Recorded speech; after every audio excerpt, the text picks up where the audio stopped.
We are meeting today in a hybrid fashion with some attendees physically present in the Nantucket Public Safety Facility Community Room at 4 Fairgrounds Road and others on Zoom. First thing we need to do today is to establish a quorum of members. Members, when you hear your name, please respond in the affirmative. RJ Turcott. Here. Joe Planowski. Here. Tim Braden. Here. John Schaefer. Here. And Seth Engelberg is here. That is a quorum. We will go through our continuances on tonight's agenda, of which we have the following. Under our public hearing, Section B, Notice of Intent Waiver Required, Nantucket Islands Land Bank, Falmouth Ave relocation, NAN 142, continue till October 1st. And that is it. Commissioners, with those continuances being read, or that continuance being read, is there a motion to accept the agenda? I'll make the motion. Thank you. Is there a second? Second. Thank you both. Oh, hold on. Yes, Mark Ritz, would you like to continue something? Yes, I had sent in this morning a continuance request for 145 Wawinit as well. To October 1st? To the next meeting. That's September what 17th? 17th, please. Yes. Okay, September 17th it is. Thank you. Okay, so with those two continuances, we'll keep that. Will you restate your motion, please? Does Joe have to do that, or can I just make? Joe, will you restate your motion to approve?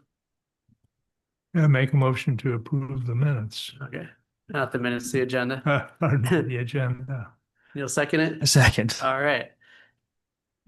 So we need to do a roll call vote. Artie Turcott, Aye. Joe Planowski, Aye. Tim Brand, Aye. John Schaefer, Aye. Seth Engelberg, aye. That carries unanimously. The next item is announcements. This meeting is being audio and video recorded. Please do not do so without our consent. And do not use any cell phones in this room to call or text. Anything you do will be considered part of the open meeting law record. Please use those devices outside. We have no update on public comment questions from prior meetings. At this point, is there any public comment? If you're physically present in the room, approach your microphone. If you're on Zoom, raise your hand. We'll be holding to the select board's procedures for public comment, limiting comments to 3 minutes or less and not engaging in deliberations, simply taking comment for future action. Burton Balkine will recognize you at this point. Please state your name for the record and make your comment.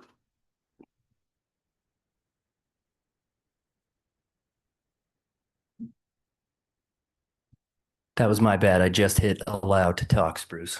You're good. Okay, I hear you now. Thanks, Will, and thank you, Mr. Chair. Mr. Chair, I have a question for you. I saw that on I think it's the end of your meeting enforcement orders. You have the SBPF, the GO2 project. Is there going to be a chance to talk in public a public talk at that, or should I make my comments about that now? Yes, we will accept public comment at the time.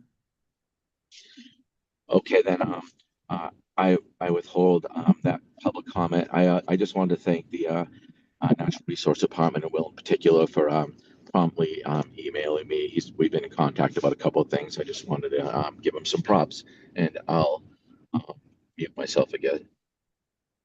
Thank you. Thanks, Let's Spruce. see Oliver as well. We can bring them over. Please introduce yourself with your name and make your comment. Hi, my name's Oliver Kathawala, Mr. Chairman. Wanted to ask a question, make a few comments about the development or the house at 6 Bittersweet Lane, which I believe is on the agenda today. Yes, we will ask you to reserve your comments and questions to when that specific matter is open, but we will have public comment at that time. Thank you. Thank you as well. Anyone else? Seeing not, we'll move on to our public hearing, of which we have, we'll start with our notice of intent. Section A, no waiver required. In this section, we'll start with the Pro Castellanti Group LLC at 35 and 7 C Street, SC 48 3691. This is a request to reissue. Is there a motion to reissue this order? So moved. Thank you. Is there a second? Second. By roll call vote, Archie Turcott, Aye. Joe Pandowski, Aye. Tim Braden, Aye. John Schaefer, Aye. Seth Engelberg, aye. That carries unanimously. And then the other items in this section are Cross at 9 Walwinet Road, SC 48 3992. Boe Barber, 7 Kelly Road, SC 48 3994. 10 Straight Wharf LLC at 10 Straight Wharf, SC 48 3993. Nantucket Golf Club Inc., 250 Milestone Road. And is there any interest in opening any of these from commissioners? No. Would any members of the public like to open any of these? Will, on the golf club, is there a file number? It's not listed. That is my only one that I'm missing. I don't know if is Leo here? I'm not seeing Leo in the attendees, but if anybody's here for the golf club, just want to confirm whether or not we have a DEP number. But I haven't received it to my email. I did get the other ones this time. I don't see anybody from representing that application. If you are, you can raise your hands. But what we'll do is we'll take Cross Barber and 10 Straight Wharf, and we'll accept the motion to close those applications. So moved. Thank you. Is there a second? Second. We'll take John for the second. By roll call vote, Archie Turcott, Aye. Joe Pandowski, Aye. Tim Braden, Aye. John Schaefer, Aye. Seth Engelberg, aye. That carries unanimously. Nantucket Golf Club Inc. at 250 Milestone Road will continue till September 17th.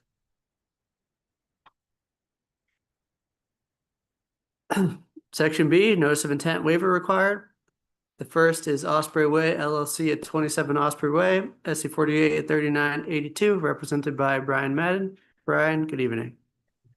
Good evening. I had presented this a few meetings back. It's for a septic upgrade to an IA system. We had continued a few meetings. We were waiting for final Board of Health approval, which has now been received. And the system has been consolidated and moved away from the pond and resource areas to the greatest extent. It is an upgrade of the existing system, and therefore we're requesting a waiver for the upgrade. Thank you. Commissioners, any comments or questions? Members of the public, any comments or questions? Seeing not, Will, do we have everything we need to close? Yes, we do. Brian, would you like to close? Yes, please. Is there a motion to close? So moved. Thank you. Is there a second? Second. Thank you as well. By roll call vote, Archie Turcott, Aye. Joe Pandowski, Aye. Tim Brand, Aye. John Schaefer, Aye. Seth Engelberg, aye. That carries unanimously. Thank you. Thank you as well. We'll move on to Albert F. Egan Jr. and Dorothy H. Egan Foundation at 156 and 158 Pulpus Road, SC 48 3995, represented by Art Gasparo. Art, good evening. Good evening. Thank you, Mr. Chairman. We're before you tonight with a project out at the Life Saving Museum on Pulpus Road.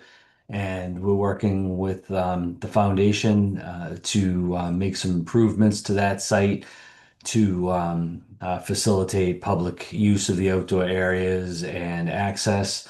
There's a few elements that I would like to review with you that were included in the application. Specifically, they're looking to add some at-grade decking that connects the parking area to the existing museum. And then they want to install some terraced type seating on the west side of the museum where there's a current hillside. Um, these would be constructed out of stone. I'll give Will a chance here to catch up. There we go. That's perfect. Thank you, Will. And so to quickly, I guess I would back up first now that this is on the screen. We are working within land subject to coastal storm flowage for much of the project property. And then we are within the buffer zone to a bordering vegetated wetland salt marsh that exists essentially Fulling Mill Creek to the east, and there's a policy coastal bank due to the topography break and the intersection with the flood zone along that east side. So that's the most restrictive resource area, which is shown by the blue line to which the red buffer zones have been taken. On the opposite side of Old Pulpus Road, that's that sort of hoop road off of Pulpus Road that connects to the museum. There is a border and vegetated wetland boundary, which is also shown in blue, and then we've taken the offsets from there, which are shown in red. Some of the offsets actually overlap, so that's why you might not see in some areas a 50-foot buffer zone, because essentially when you come from each side, you're not greater than 50 feet from either area. If we could scroll back up to the main area. So what we've done is try to show we've included detailed plans from Wilkinson, who was involved with the aspect of the project related to restoration and invasive species management. And then and all of the work has been based on both the architectural and Wilkinson design plans are based on surveys that we've done. And so on our plan, what we've done is to show the proposed elements that I believe you would consider structural elements or landscape elements of concern in the magenta color. And to go through those on the south side of the building, as I previously mentioned, there would be a deck at grade. There's currently a wood walkway. They're looking to make that a little bit wider and give some room for turning, and if you were to be on a wheelchair in that area, and just to facilitate the access into the structure. And then the circle that you see to the left there, that's that Fresnel lens. Sort of a focal exterior point on the property. And so they would look to replace, there's a portion of stone patio there and make that all essentially a decked area that then you would have a bit of, I think, what I would call a amphitheater type seating naturally built into that hillside, made out of terrace, stone curbing, if you will, curved, that would create those terraces for seating on that area for educational programming or that sort of thing that they would do outside. That would all be located within what is currently maintained and disturbed areas, lawn and existing patio and some already terraces that exist for that hillside. On the opposite side of the structure, they're proposing to have a river rock type surfaced area along the other side of the property, and in what's currently lawn, a slight expansion of a deck that is currently a ramp on the other side. Now, we understand that these elements are located within the 25-foot buffer zone, and some of the decking within the 50-foot buffer zone. We have asked for a waiver on the basis of long-term net benefit. We're including invasive species management throughout this portion of the property as well as on the other side. And then some planted restoration areas with native species to restore some of the other disturbed areas on the property. There is also a shed that's proposed on the north side, which is outside of the 75-foot buffer. And then if we could scroll down, they own both of these properties, which are bisected by the road, and we're proposing a stone dust path, walking path that would go up to.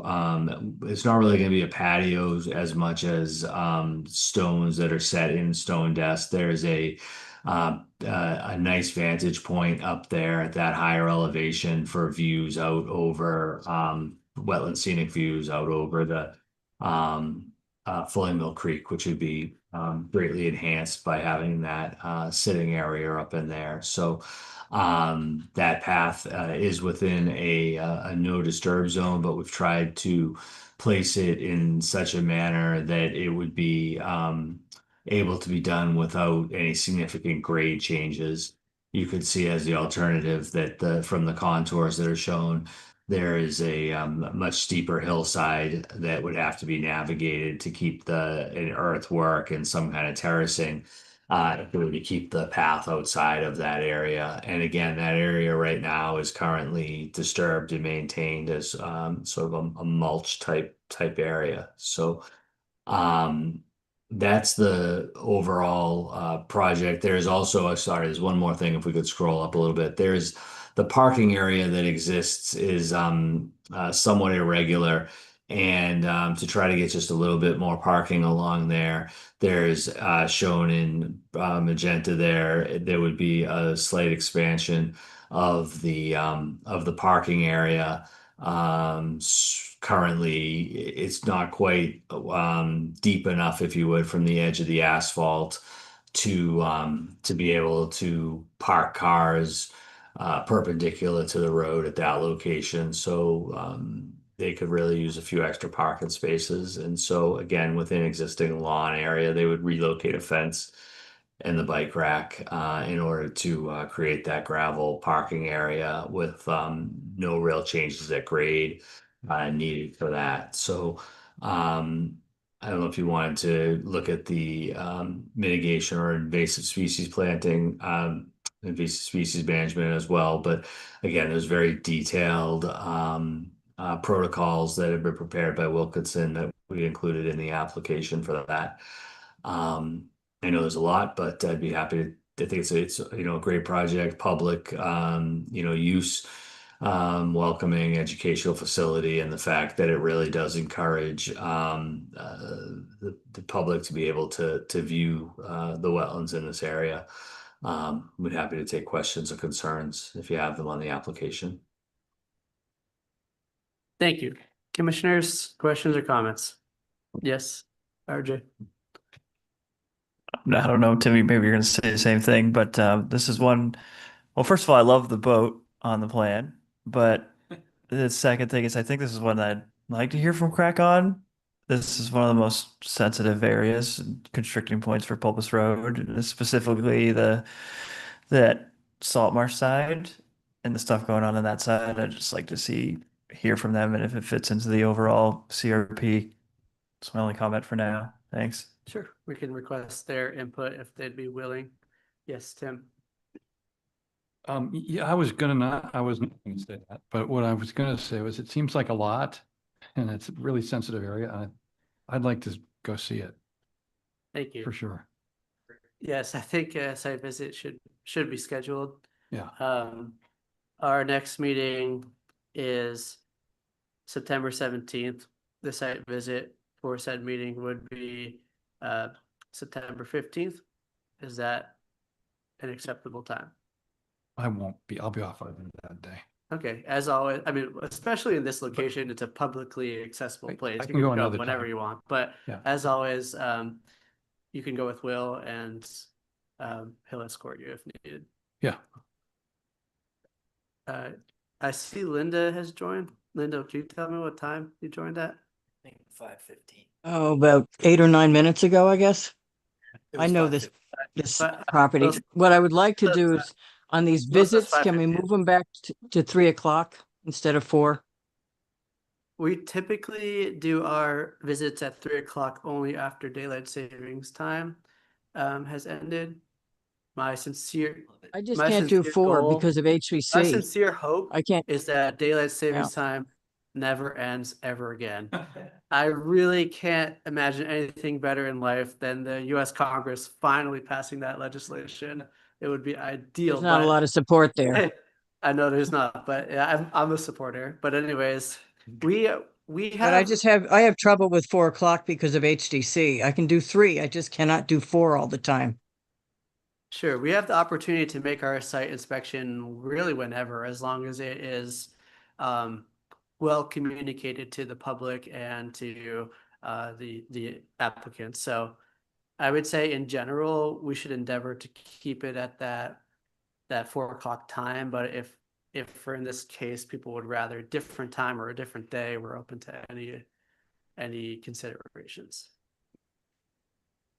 So I think commissioners, we any did it at Wendy's at thoughts on one 3 point versus and that 4? didn't work. Anybody care about going at 3? Doesn't matter to me. It doesn't matter because I'm gonna have to go on the side. I'm not gonna be there on the 15th. Okay, Mr. Gaspar, would you be willing to I'll be there accommodate the commission, at 3 o'clock? whatever you want. Okay, we will say September 15th at 3 o'clock. But let's get back to the substantive part of this application.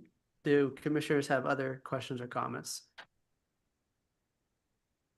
Okay, I have many, but I'll try to go one by one. My first thought is that in addition to the site visit, we also should review the permitting history on this site. From my understanding in looking at the archives, there are a few notice of intents that were submitted and orders that were granted. They all have to do with wells and septic, and not really for the structural elements. I see in the notice of intent, Mr. Gaspar referencing that the building had been there since before the Wetlands Protection Act, which I don't dispute. But I believe that many structural elements over the years have been created without benefit of a permit. The ship that is not on the parcel that's on the screen here, but across Old Popus Road, it was just brought there maybe 3 or 4 years ago and parked there. The boat, it's a boat that's not like movable, it's actually anchored into the ground. The Fresnel lens and the whole light setup there. I think we have to really dig into this a little bit more, because there are probably several things that also need to go through the permitting process for consideration that weren't previously permitted. In addition to that, where the area, there's more things too. There's the swing set, there's the playhouse, there's the bricks and the walkways. I'm pretty sure that none of these things were permitted, but I will reserve any judgment on that until we do a further review. But in addition to that, on the south side of Old Popus Road, where there is the proposed path. Well, first of all, that path is being proposed to replace a path that already exists. Not really a great path, but they've been brush cutting and mowing that area for a while. That's also, I believe, unpermitted. And I have some concerns about that. In addition, while we're still on the topic of the path, that is a pretty steep slope there. And I think that using just the stone dust there is going to cause more erosion and wash out into the street and ultimately into Folgers Marsh and the harbor. I think that I'm could be amenable to the idea of a path, but it being just a mode path, not adding a extra surface. The playhouse and all the other things that are proposed up there, I understand from an educational perspective why those are considered, but I think that they don't really meet the interests of the regulations being contemplated by this commission. Additionally, the stone terrace amphitheater that's being proposed, I certainly understand from an educational perspective, you know, especially working in that field, why it's being proposed. But I think, again, this is significant structural area in a place where it wouldn't be allowed. That is a big ask. This is, as has been said by other members of the commission, a very susceptible property that is going to be experiencing significant change with sea level rise. The area just east of this on Old Popus Road is being contemplated for road changes like elevation or a bridge or something. And this just isn't the right example to present from a coastal resiliency perspective.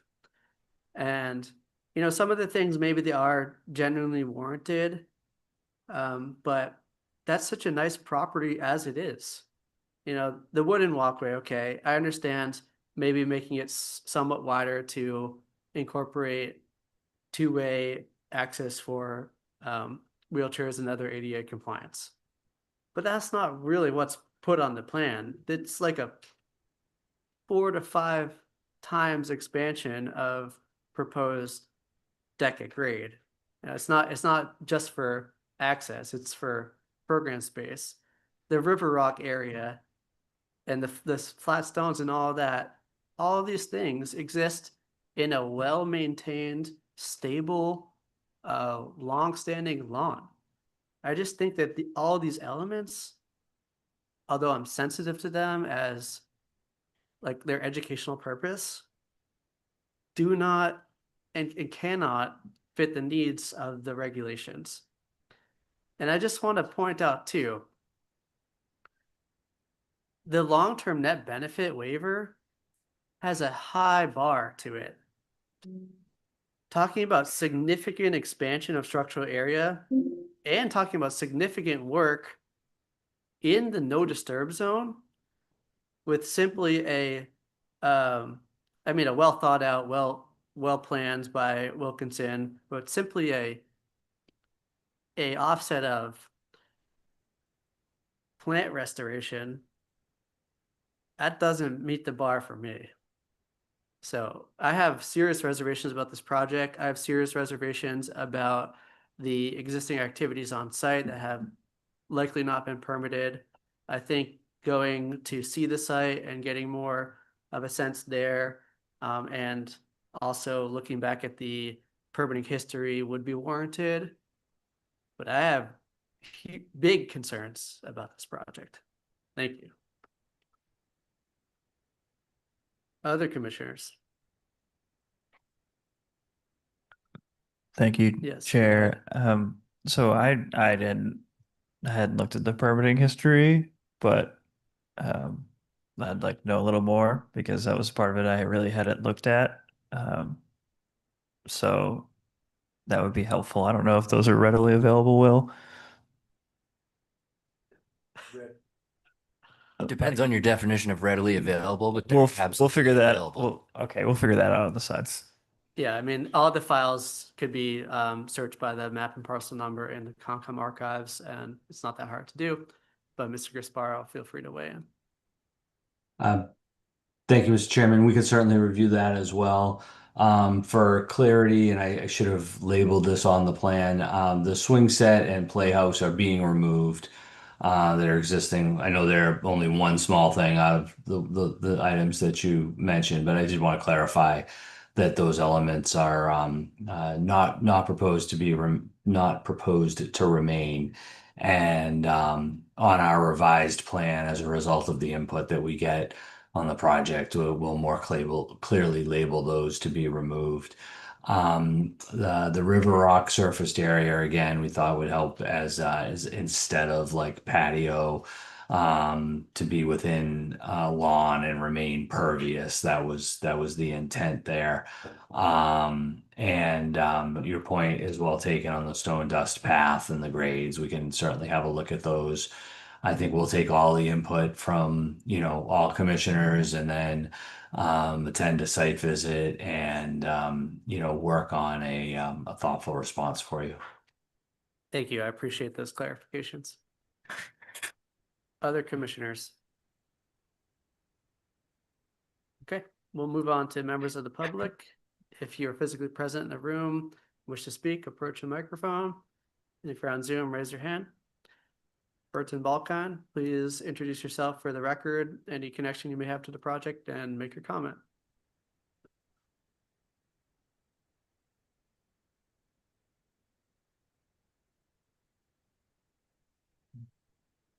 You're muted, Spruce. I don't know if.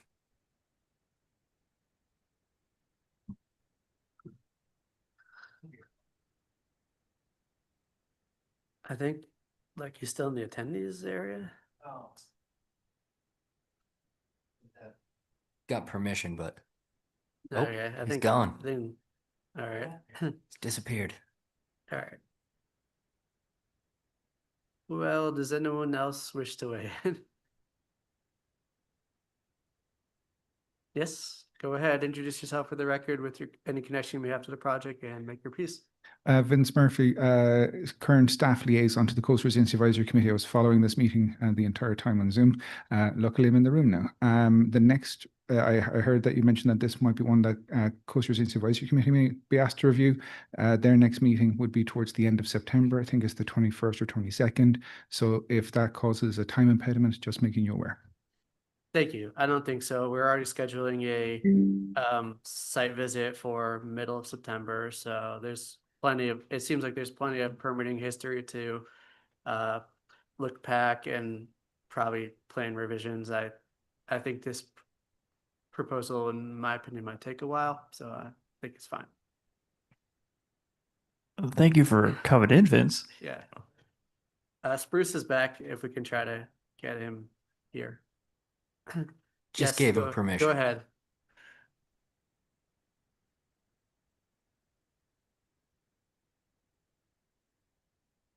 Project at all, but I share your concerns over the stone dust walkway and patio. I just wanted to ask if the commission decides to grant waivers that they make those areas more impervious than stone dust and stone patio. That's my comment. Thank you. Thank you. We'll certainly take that into account. Anyone else? Okay. So we need to move towards a continuance. All right, would you like to continue till September 17th? Yes, please. This will continue to September 17th. Thank you. Thank you. We'll move on to section C, amended orders of conditions, no waiver required. 6 Bittersweet Lane LLC. It's become clear that people would like this to be open, so we will recognize Paul Santos to make the application. Thank you. Paul Santos from Nantucket Surveyors on behalf of the current property owner, 6 Bittersweet Lane LLC. This is an application for the current owner for an amended order of conditions for the above mentioned project. The former owner, Somerset Nominee Trust, who was the developer of Bittersweet Lane, was issued an order of conditions in October 31st of 2023 for the construction of a new structure, driveway, associated landscaping, grading, and utilities within the buffer zone to a bordering vegetated wetland. This is a residential lot, approximately 20,426 square feet, located at the end of Bittersweet Lane, which is a recently constructed subdivision off of Somerset Road. 2 of the lots and the end of the road itself did require that we come to the commission to receive notice of intents. So there was a notice of intent issued for this lot. There was a notice of intent issued for the construction of Bittersweet Lane. And there was a notice of intent issued for the lot to the south of this, which is not part of this request. So the request before you, the plan that we had submitted depicted a residential dwelling, a pool, and a proposed shed. In speaking today with the HDC and the builder, the dwelling itself does have HDC approval. However, the proposed pool and the shed do not have HDC approval and in fact have not been submitted to the HDC yet. So I spoke to Will this morning regarding that, and based on the commission's policy, and whether the chair will agree with that or not, I believe we are requesting that the pool and the shed be removed from this particular amended order of request. And once the submissions are made to the HDC, I'll come back in with a second amended order of conditions request for those particular items. To get back to the construction of the dwelling itself, the lot is located at the end of Bittersweet Lane. It will be serviced by public water and public sewer. It is not located in a floodplain. It is also not located within an NHESP mapped area. The original order did not require any waivers, and subsequently this development for the dwelling itself also does not require a waiver request. I did meet yesterday with a butter of interest, Allison Herr, who is received notice of the project through the certified mailing and the notice requirements. I did speak with her. She did express concerns with the project, and I believe Allison will be attending or may speak at the meeting tonight. But again, this is an amended order to define more fully an actual building or dwelling footprint on the property. Whereas the original order just had a generic box and a driveway location. Happy to answer any questions that the commission may have, and also would like maybe some input from the chair on whether my assessment of removing the pool and the shed is is the correct thing to do here. Thank you. I'll defer to you to decide if it's correct, but it's certainly permissible within our regulations. If you would like to remove the pool and the shed from this application and seek the amended order just for the dwelling and the driveway, we can certainly hear that with the expectation it'll come back again. That's how you'd like to proceed. We will proceed in that way. Yeah, I think that's what I'd like to do. Otherwise, I would have to, under your current standards, have to continue this application because you would not be able to close as the HDC applications have not been made for a component of the project. Yes, correct. So I'd like to proceed with the amended order of conditions request for the construction of a single-family dwelling as an amendment to the original order of conditions. Okay. Commissioners, any questions or comments? We will now go to members of the public. If you're physically present in person, approach the microphone, and if you're on Zoom, raise your hand virtually. Yes, Oliver Kathawala. Hello, Mr. Chairman. My name's Oliver Kathawala. I am an abutter living at 19 Roberts Lane. Certainly not a professional like so many people here seem to be, but so it is. Just have some concerns about, these wetlands that I'm not sure if the commission's familiar with. It's pretty big. I think it's 3 acres of wetlands close to town. It might be one of the biggest wetlands around in so close to town. I mean, the peepers, the little frogs and the birds. I mean, it's really a pretty remarkable little area. The water fills up, water goes away.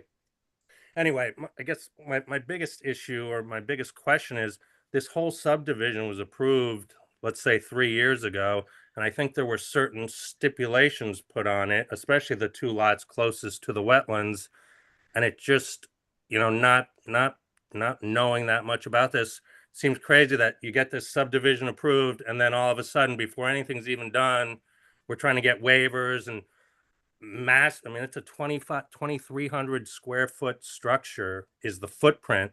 So, you know, it's going to be an 8,000 square foot house or 6,000, 7,000 square foot house with a pool, now with a shed. Like what's the point of going in for that original subdivision, having regulations when we come back in a couple of years and we do whatever we want, I guess is the gist of the way I feel like what's going on here. Thank you. I can speak to a few of your points. The first is that if there are any stipulations that were associated with this subdivision plan, they are not in the purview of this commission, and we don't have the authority to enforce them or really consider them. But you're certainly welcome to bring that up with the appropriate entities who could. The waivers on this project were already granted. So we're in a amended order of conditions requests section. Before that, there was a notice of intent where the commission considered this project and its impacts to the wetlands that are on site and off site, and found the project to be permissible. So right now, the entire request before us, especially since the applicant is no longer seeking the amendment for the pool and the shed, the application before us really is just to accept the sort of L shape of the house versus a standard box that was there before, and the location of the stone driveway. While I'm sensitive to your requests or to your comments and questions, it's sort of like a little bit late at this point. They're not seeking any additional waivers. They're just seeking to pretty much make slight revisions to the plan that was already approved.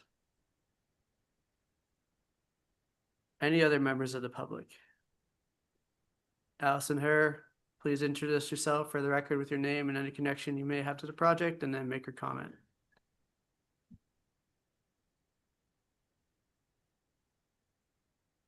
You might have to bring them over. She should be able to speak now. It says Okay, not muted, and if you could try, that would be great. I know technology can be challenging, but Hello? yes, we can hear you. Okay, sorry, I'm a rookie at this sort of thing. No worries. One of the concerns raised when the original subdivision was approved by the Concom, I do remember the chairman at the time did say, you're going to come back to us if you're going to build, especially these last two lots. And I guess I could not attend the meeting, but I did watch it on video, on tape. And basically, I was led to believe that there was going to be another crack at this at such time as building was going to occur. We were also, at the time I sent a letter to the commission, again, late. I apologize for not being on top of these things, but my concern is the drainage, not just towards the wetlands, but the volume of water in general, because this inland wetland, it's completely surrounded by higher grade. And every year, every time we have a house built, the level rises during periods of heavy rainfall. Obviously not right now. Right now it looks bone dry, but after periods of heavy rain, we see the water rise. And just laying aside my concerns about chemical runoff and other such issues, when you're looking at a foundation that's 3 times the size of the proposed house, and we'll lay aside the pool for now, I'm just wondering what's going to be done to protect the wetlands and our property from this rising water. Paul says it's not a floodplain. Well, the Bittersweet development is on higher ground than the wetlands itself. The wetlands have been underwater and all the houses are graded towards the wetlands, including these two especially. There's a significant dewatering canal, one on either side of Bittersweet Lane, which I have seen, which looks like they might address runoff from the houses that are further down the street towards Somerset. But I don't know what's being done for these two end lots. We're only talking about one today.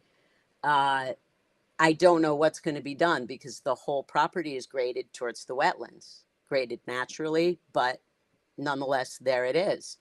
I don't know how you are going to stop the water when you have this expanded concrete foundation. Thank you. Mr. Santos, do you have any comments related to that as to the infiltration plan on site, whether proposed here in this amended order or existing in the previous notice of intent? Sure. Thank you. So I think two issues. There is, I believe, a condition within the actual planning board subdivision regulations that the dwellings, the roof runoff from the dwellings would be recharged, and that would be the plan. Whether that was in the planning board condition or not, that's the plan here, is to take that footprint area for this proposed dwelling, and that would be, all the roof runoff would be recharged back into the ground. That would not be allowed to run over land. The Bittersweet Lane subdivision itself, there are two separate above grade, if you will, areas that collect runoff. There are no catch basins within the subdivision roadway. It was designed as a gravel roadway. There's actually a high point midway between Somerset and the end of the road, where half of the road goes back towards Somerset, the other comes down towards the end of Bittersweet, but that is contained complete within riprap swales, which feed into leaching chambers, and that is all recharged. So all the runoff from the road, both towards Somerset and towards the wetland, is all captured and recharged. It does not flow overland to the wetland area.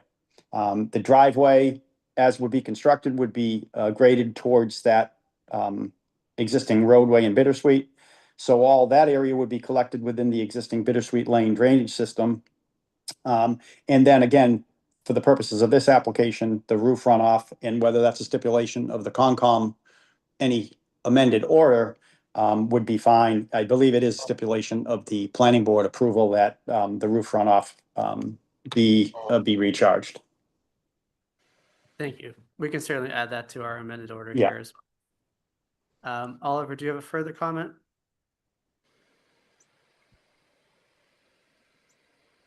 If yes, please speak. If not, please lower your hand.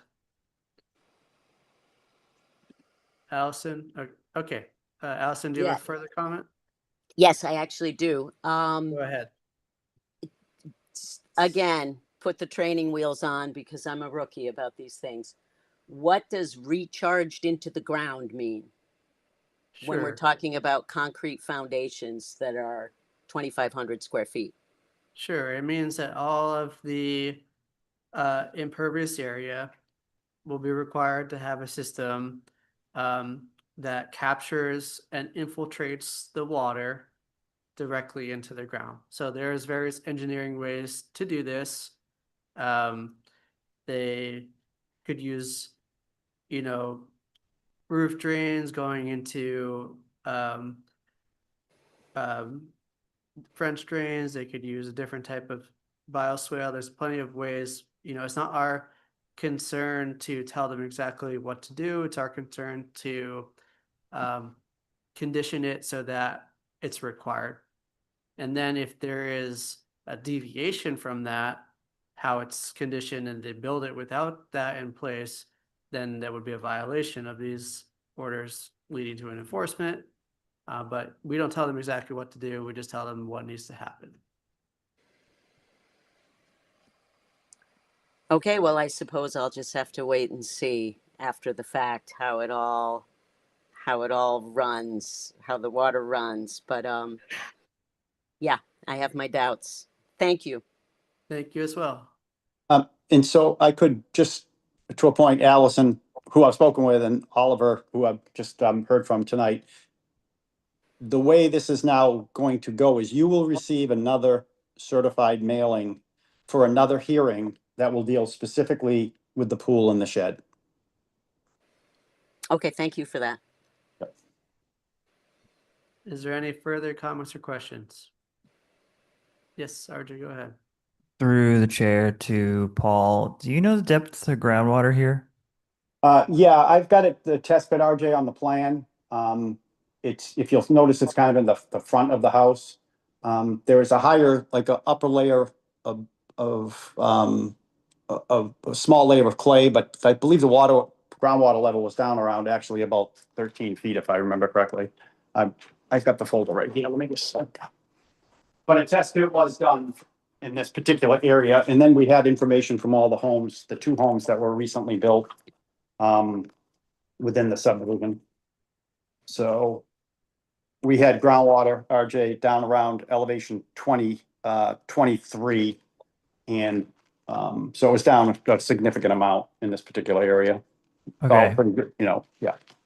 Yeah, it looks like that house opposed to elevation 35, so that's Yeah. 12 feet. Yeah, so it's just the word dewatering came up, and I just wanted to Oh, make sure. no, that yeah, I we- don't know where, yeah, I mean, Okay. that's. Thank you. But that's okay. Anybody else? Will, do we have the requisite information needed to close for the dwelling and the driveway? Yes, we do. Paul, you would like to close? Yes, please. Is there a motion to close? So moved. Thank you. Is there a second? Second. All right, thank you.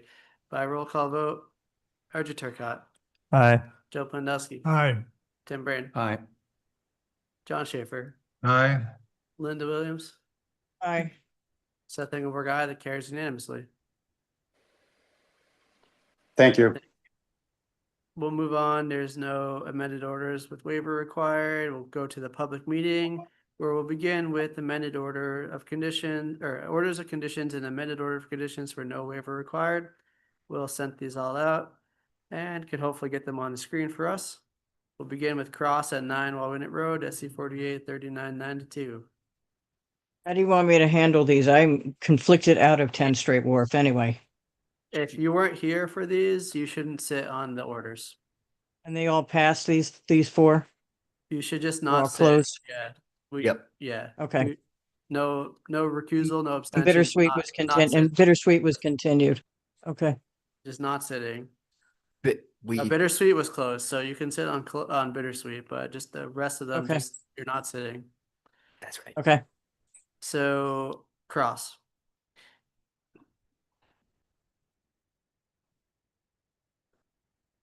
All right, bringing that over. Hold on, gotta stop the share.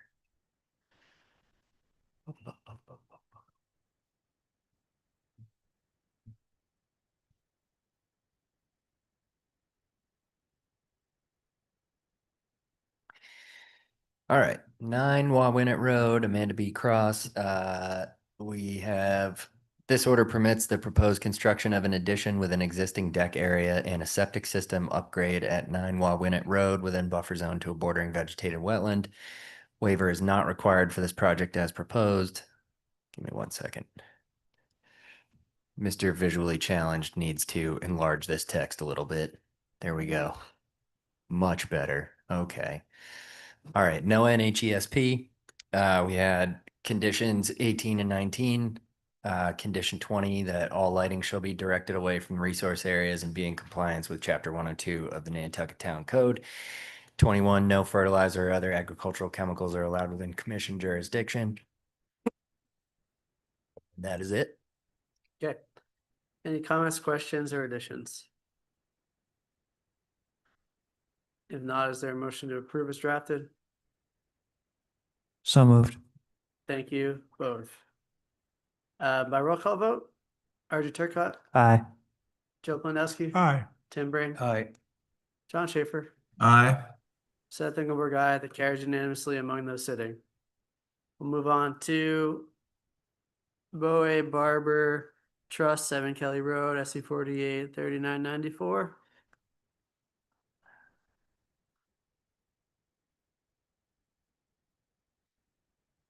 Seven Kelly Road. This order permits the proposed construction of a secondary dwelling, sewer connection, and landscaping at 7 Kelly Road within buffer zone to an isolated vegetated wetland. No waiver required, not within NHESP, conditions 18, 19, 20 for lighting, 21, no FERT or other ag chemicals allowed within commission jurisdiction, and 22, that all plantings shall be native species with no cultivars allowed. Thank you. Is there any comments, questions, or additions? Not, is there a motion to approve as drafted? So moved. Thank you.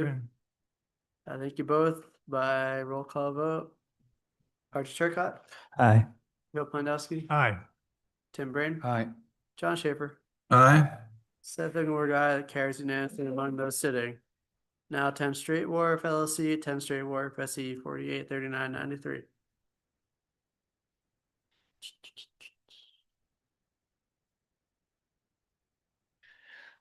Ten Straight Wharf. This order permits the proposed construction of a building addition at 10 Straight Wharf within land subject to coastal storm flowage. No waiver required, non-NHESP. Condition 18 and 19, and then condition 20 for lighting. Thank you. Comments, questions, or additions? If not, is there a motion to approve as drafted? So moved. Thank you, John. Is there a second? Second. Thank you, Tim. By roll call vote. Archie Turcott, Aye. Joe Plandowski, Aye. Tim Brain, Aye. John Schaefer, Aye. Seth Engelberg, guy carries unanimously among those sitting. Nantucket Golf Club, Inc., 250 Milestone Road. Continued. Continued, yeah. That's the one that didn't have the file number. Okay, and then we'll move to 6 Bittersweet Lane LLC, 6 Bittersweet Lane, SC 48 3700. This is our amended order of conditions. All It's right. been further amended based on tonight's discussion. Yes. So also just put the new address in there in bold because it used to be 14 Somerset Lot 8. Amended plan of record is right here. And in the permit overview, the order has been amended to allow reconfiguration of the previously approved dwelling and driveway. Under additional findings, the amended order does not permit the pool and shed installation. And also a additional condition 21, the pool and shed are not covered by this order. A separate amended order will have to be submitted for the pool and shed, and I'm just going to change that to shall after this, but a separate amended order shall be submitted for the pool and shed once all other relevant permitting processes have begun.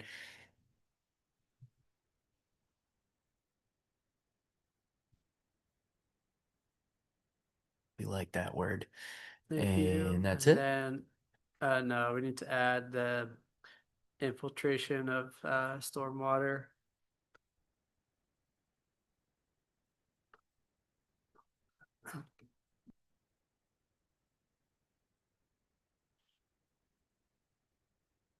Oh, I was about to be redundant. Anybody know that Far Side comic? Welcome to the Department of Redundancy Department. Oh. Anyway. Yeah. Did you mean to bold these 21 and 22?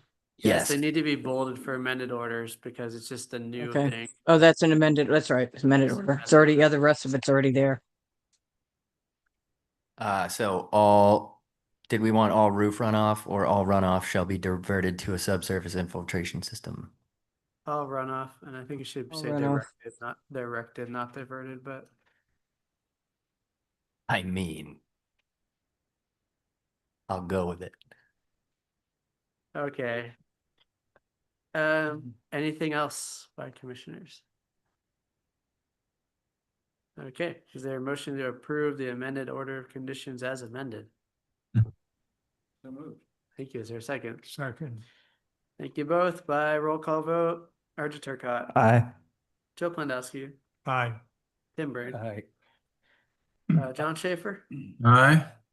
Linda Williams, Aye. Seth Engelberg, aye. Carries unanimously. We'll move on to section B, orders of conditions and amended order of conditions, waiver required, which we have one, Osprey Way LLC at 27 Osprey Way, SC 483982. Which Will can get up on here as well. I'm not sitting. Okay, thank you. No, Linda.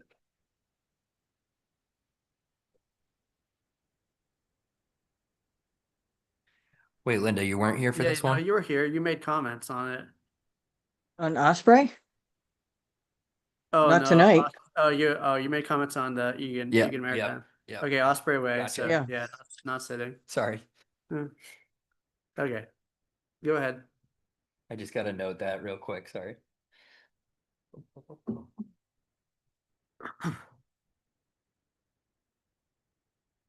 It's my trusty cheat sheet. This is how everything happens. All right, 27 Osprey Way. This order permits the proposed septic system upgrade at 27 Osprey Way within buffer zone to a bordering vegetated wetland, coastal bank, and hummock pond. Waiver is required for this project as proposed. Non-NHESP. Conditions 18 and 19. Condition 20, all plantings or seedings are to be native species with no cultivars. 21, no fertilizer or other agricultural chemicals are allowed within commission jurisdiction. The waivers are requested for 390-18B3, 5, and 6 for work within the buffer zone to bordering vegetated wetland, coastal bank, and hummock pond. The commission finds that replacing the failed septic system with an innovative alternative system will serve a long-term net benefit to the resource areas. Therefore, the commission grants a waiver under section 390-3F3, 3FC. I added a 3 in there in my brain. Of the Nantucket Wetland Protection Regulations for the project as proposed. Sounds good. Is there any comments, questions, or additions?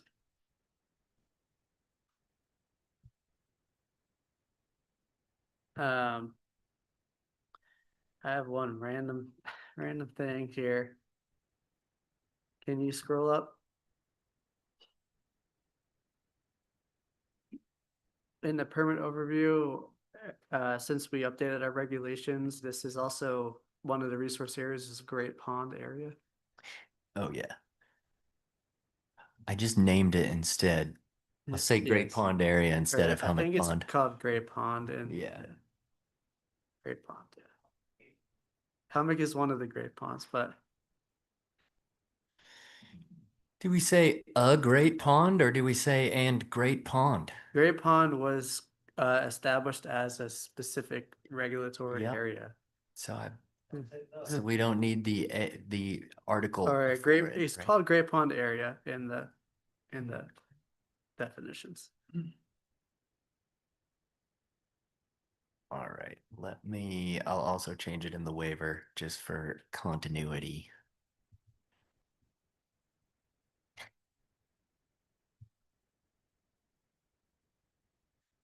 I thought I was being cool using its specific name, but I tried.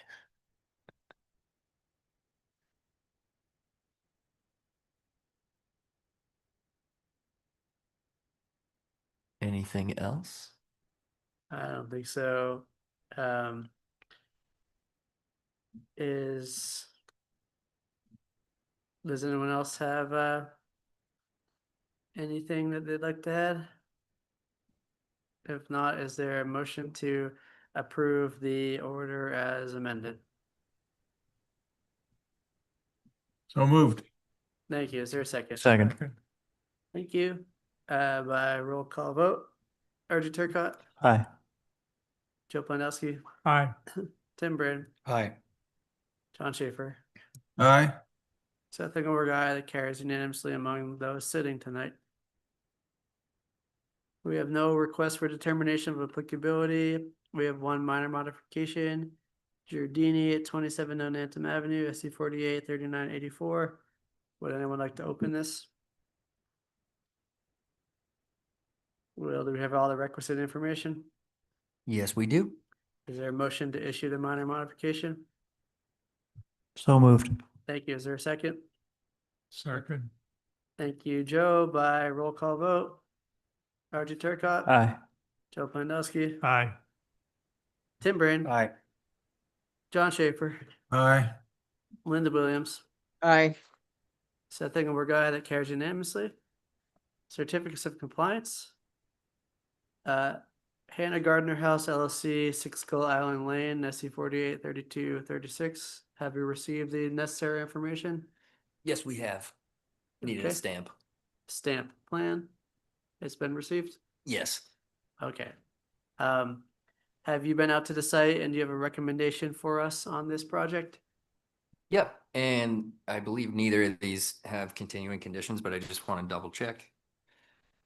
We only had condition 18 on this one to begin with.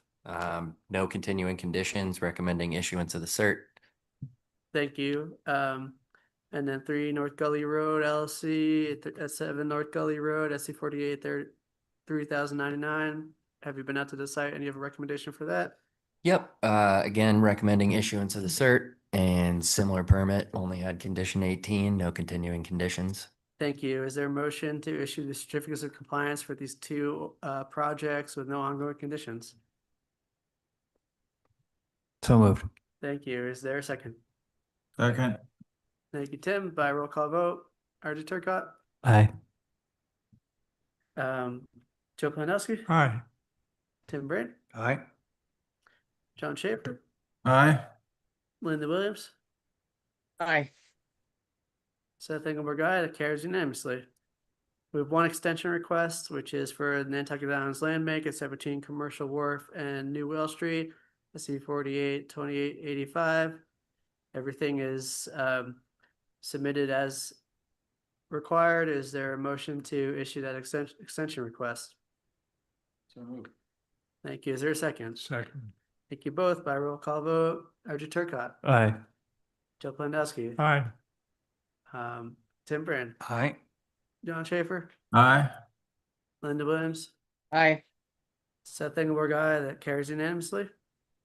I'll move on to other business.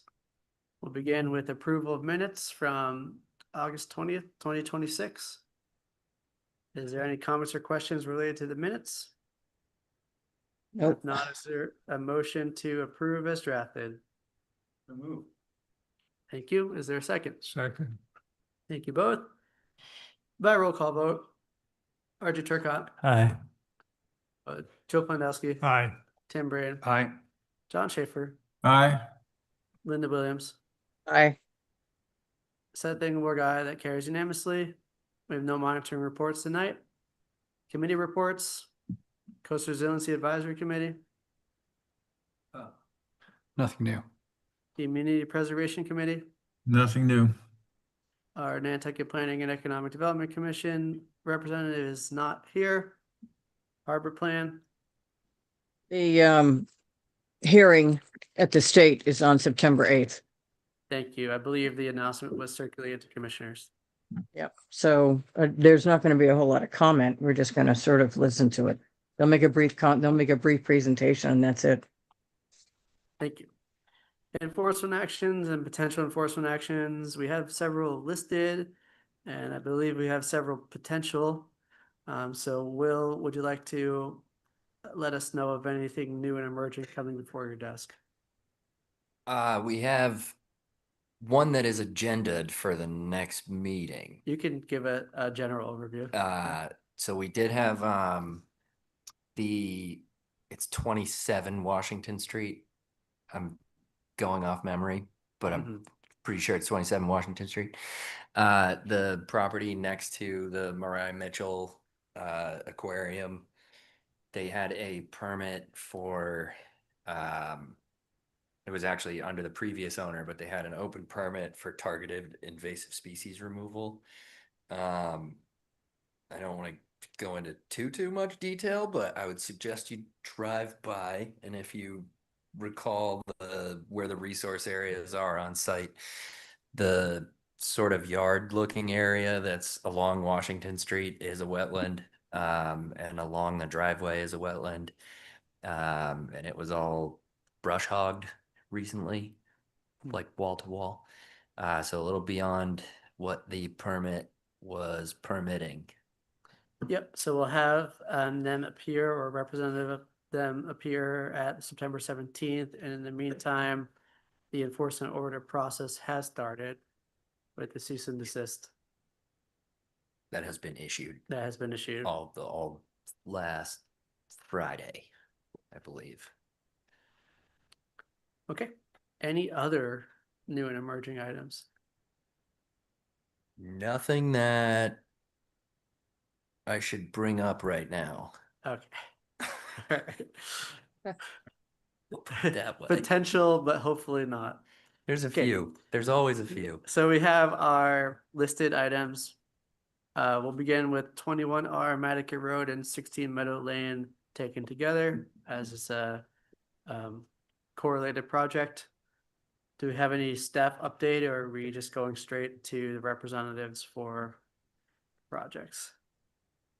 I think we can go to the reps if I'm being completely honest. From the last time we have heard this, I'm slightly unsure of what we're expecting tonight. I don't know if I've received anything. Yes, at the last hearing, we essentially asked for a lot more clarity in relation to the plan to remove the walls and regrade and restore the area. Is anybody here representing these items that wish to speak, or if not, we can simply continue it? Did we talk about this last meeting when Jeff was here? Or No. before? It was not last That's meeting. why, No. okay. Mr. Madden, would you like to speak? Sure. I don't think we have an update. I think we're in the process of submitting new information. So Okay. I think maybe at the next meeting, but sorry, no update currently. No worries. We will continue this discussion till September 17th and hope for more information by that meeting. Thank And you. I'm wondering if there was a staff miscommunication on my part in my absence last week or the week before, whenever that was. Okay. Not sure, not just taking the fall for fun. It might not be my fault, but could be. We have one more item, which Commissioner Turcotte, you're not going to sit on, right? Before we get to that, let's do commissioners' comments and staff reports. Then you can decide to either stay or leave. It's up to you. But commissioners' comments. Another good meeting. Any comments? Another good meeting, Mr. Chairman. Okay. Any staff reports? No. Okay. I think we'll keep it to that. Please come to the Island Fair, September 12th and 13th. I'll be tabling for the environmental justice plan, and I would love to see you there. Nice. There's my report. So for the enforcement actions, we will go to Baxter Road geotubes. There's been many things happening recently. Several submissions have been received by the Natural Resources Department office. Some of them will be discussed tonight and some of them won't be because of lack of complete information. So Will, do you have anything else you'd like to say, or should we go straight to Meredith? I think we'll jump right into it. I love saying that. Okay, Ms. Moldenhauer, please introduce yourself for the record and make your piece. Meredith Moldenhauer, am I frozen? Maybe now I'm not. Meredith Moldenhauer, representative from the Wisconsin Beach Preservation Fund. We filed information in the record on Friday. I know that I think with some staff, I think it was received, but we were here to listen to the board and to see if the board is ready to discuss, moving forward, or if there's what next is the action. So we're kind of waiting for the board to tell us where we are. Thank you. Yes, all the information was received on a timely basis. It was circulated to commissioners, and of the things that were received, there was a submission related to geotube repair and the mitigation sand placement, and then there was what I would call a separate request related to a different project for Kalar Terraces. So we won't be discussing that because the information in that is not complete, but we're happy to discuss the geotube repair plan and the request to have the Forks Hollow sand ramp rebuilt and the request to add the mitigation sand and do the repair. So at this time, commissioners, any thoughts, questions, or comments?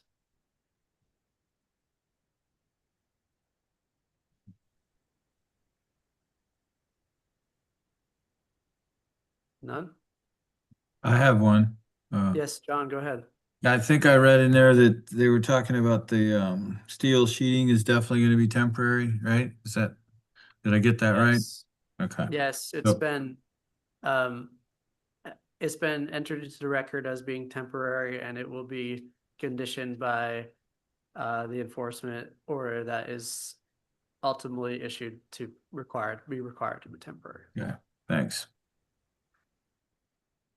Yes. So I just have a question. What's the process of confirming that the sand is the correct sand? Yep. So it depends on how we write the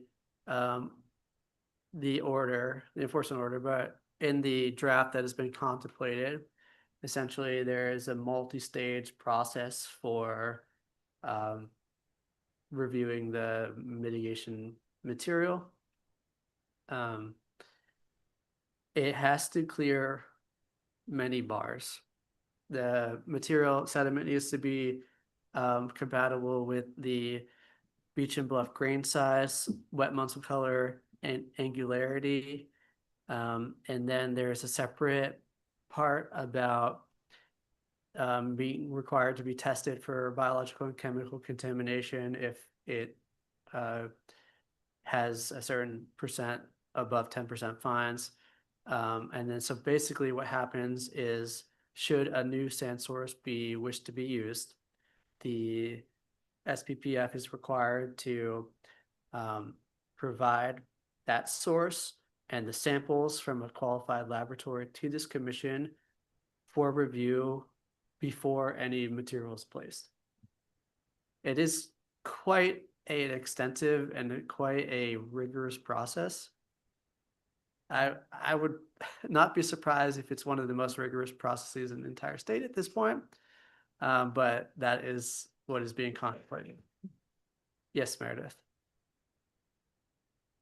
Thank you, Chair. We did note in the filing that the commission asked at the last meeting, if we had identified a sand source, and we did note in the last filing that we would be using the Valero sand source for the temporary sand that'd be located potentially on either end, as we've noted to the commission. That sand has previously been tested and submitted previously to Jeff. I don't know, Will, if you had seen that, but I know in the past we've been told that it has been submitted previously to the Concom. So just informing the commission that that was written in our letter that we filed on Friday, and the sand that we are proposing to use, at least to do the mitigation sands on the ends, we believe has already kind of been reviewed. Thank you. Yeah, I did see that that was the material requesting to be placed. I personally believe that it will need to be retested because the requirements that have been used in the past versus currently are different. So I think it will need to re-go through the whole testing process personally, but I'm just one person here. Yes, Meredith. I would just note that obviously, we were under the impression we'd be following the process that we've done now for 13 years on this existing project. And so obviously any extensive testing that would be needed above what has been done in the past might delay that ability. And obviously our goal would be to, so that's just putting that factor out there. We want to ensure that it's the right sand, but we also are just noting that for the record. Thank you. Other commissioners? Yes, John. So is there any evidence of this testing that we can compare to something, or is it just Do you have any reports or anything we can look at, or? Yes, all the previous material that's undergone testing has all been submitted to the commission and commission staff for review. Okay. Many times from many different sand All right. sources. I'm relatively new, so I didn't know. Okay, thanks. Anyone else? Okay, at this point, in my discretion as chair, will accept public comment. If you would like to make a public comment and you're on Zoom, raise your hand virtually. And if you're in the room, approach one of the microphones. Britton Balkine, please introduce yourself with your name and any connection you may have to the project and make your comment. Thank you, Chair. Burton Balsine, President of the Nantucket Coastal Conservancy. The first thing I want to talk about was just the sand that was just mentioned. I would like to know how long the sand was tested ago, and I think that's relevant in this case. That if it's been sitting for 3 or 4 years, that it might be some things that weren't in there now. So I would also ask, like the chair, for it to be tested again with the discretion of the commission, obviously. I also had received a letter, which I'm sure staff and I'm hoping the commission got from DEP. Is it appropriate for me to talk a little bit about that at this point, Chair?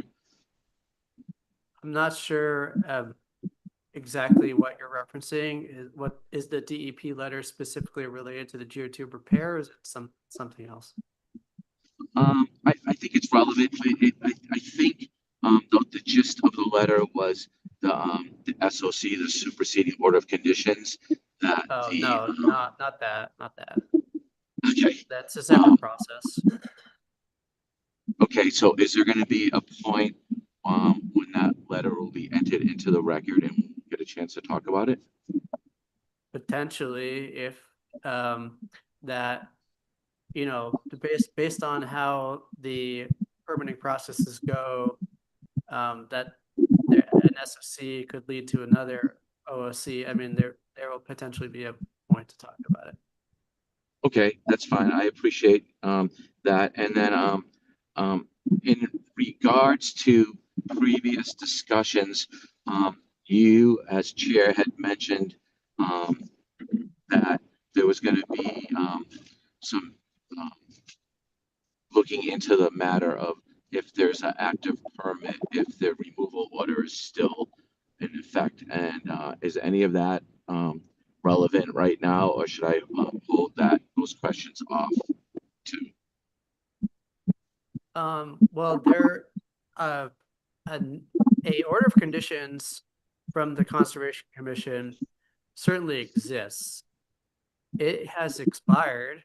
It has not been closed out with the certificate of compliance because the project's not in compliance. It certainly exists. The reason that we're in an enforcement process in the first place is because there's no real other way that anything can happen. If that permit had not expired and was open, then they could do the work under the permit. If it was in compliance and there was a certificate of compliance issue that allowed for ongoing maintenance and repairs, then they could do the work under that certificate of compliance. Because of the history of this project, neither of those things are true. So we're either in a place where we can do nothing. The applicant can go through the process to submit another notice of intent to allow for this work, or the commission could write an enforcement order basically compelling the work to happen. That's what we're considering right now. You might have seen in some of their filings that they're calling it a friendly enforcement. Enforcements aren't friendly or hostile. They're just enforcements. They just remedy a situation that is not in compliance. It's within our discretion completely, though, as a commission to issue an enforcement or not. But it's not friendly. It's to remedy a issue with a project that's out of compliance. So does that answer all of your questions?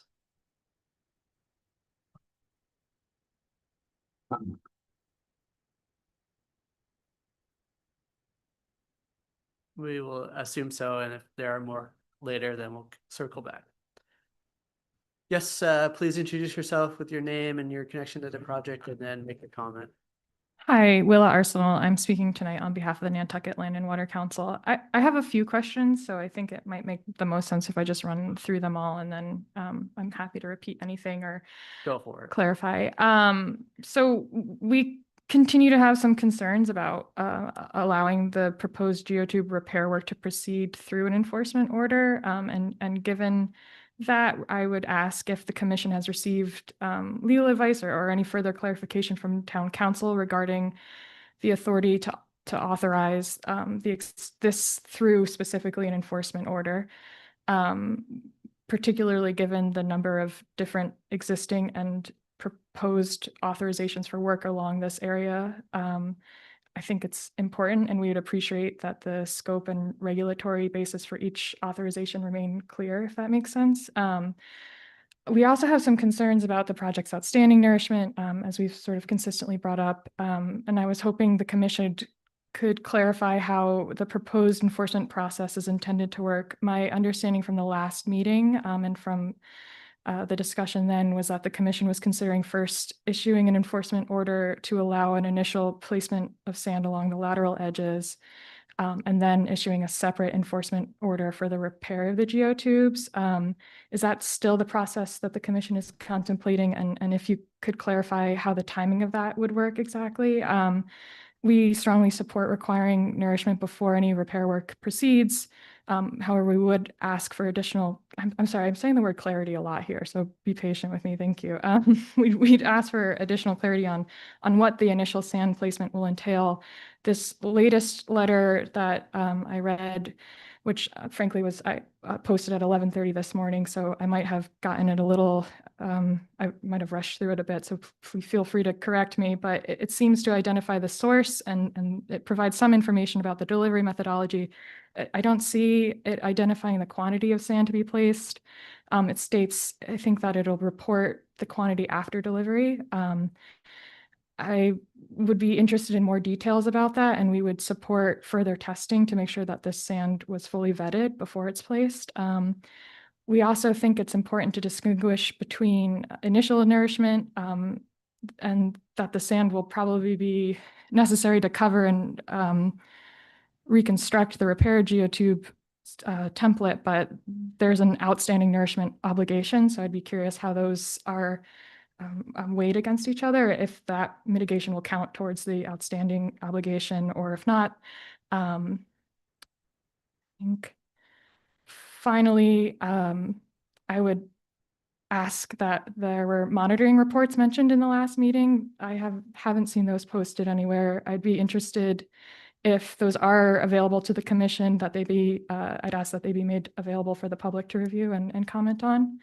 I think that's everything I have for now. So please feel free to let me know if I can answer any questions in regards to those questions. Thank you. The SPPF has been doing, I believe, monthly monitoring reports, and they have been submitted to the town staff. We certainly have no reason for keeping them private, and they could be made part of a public record. So I'll direct you to do that. And to Meredith to ensure that those continue to come in. As for the request for legal services, early on in this process, I made a preliminary request that we go down that path. Have we actually engaged counsel on this? I'm gonna say technically yes, but not in writing, which I don't love, but I can. We should do that. I can give the basics of what I got. Go ahead. And this was weeks ago, but I still have a handwritten loose leaf piece of paper with the points because I knew I'd forget. But it doesn't seem organized, but everything is in here somehow. But we did talk to Devin from KP Law, and I don't believe this is just her opinion. It's I think Devin and team.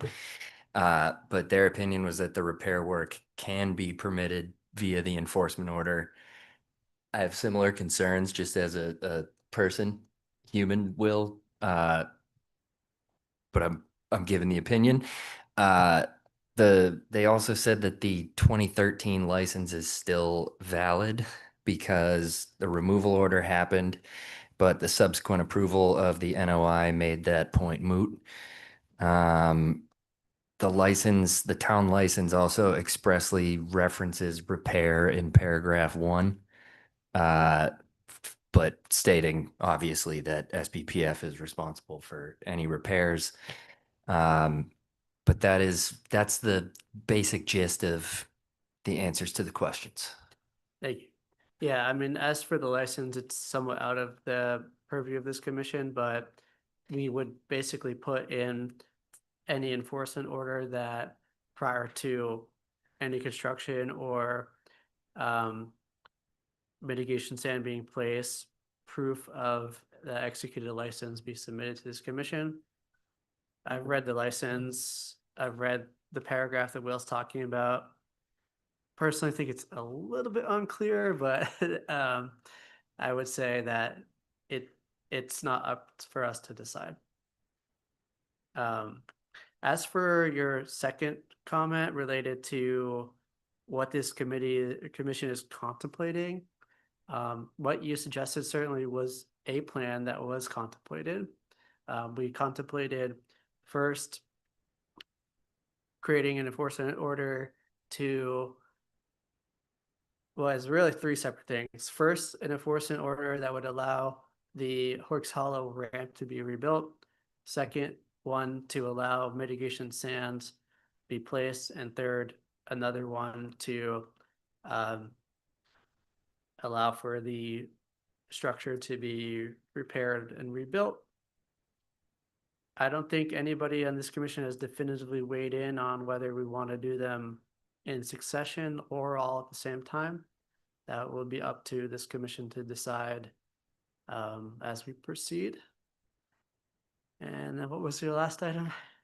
No, I think that you started with my last one, which was the monitoring report. So Okay. I think that's everything for now. Thank you for your time. Thank you as well.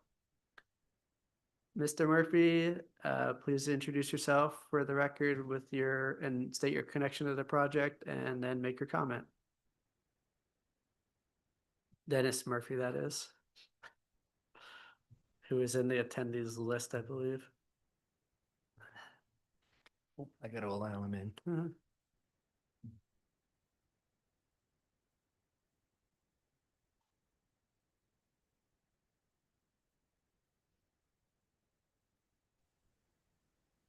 Good evening, Mr. Chair and members of the commission. Can you hear me now? Yes.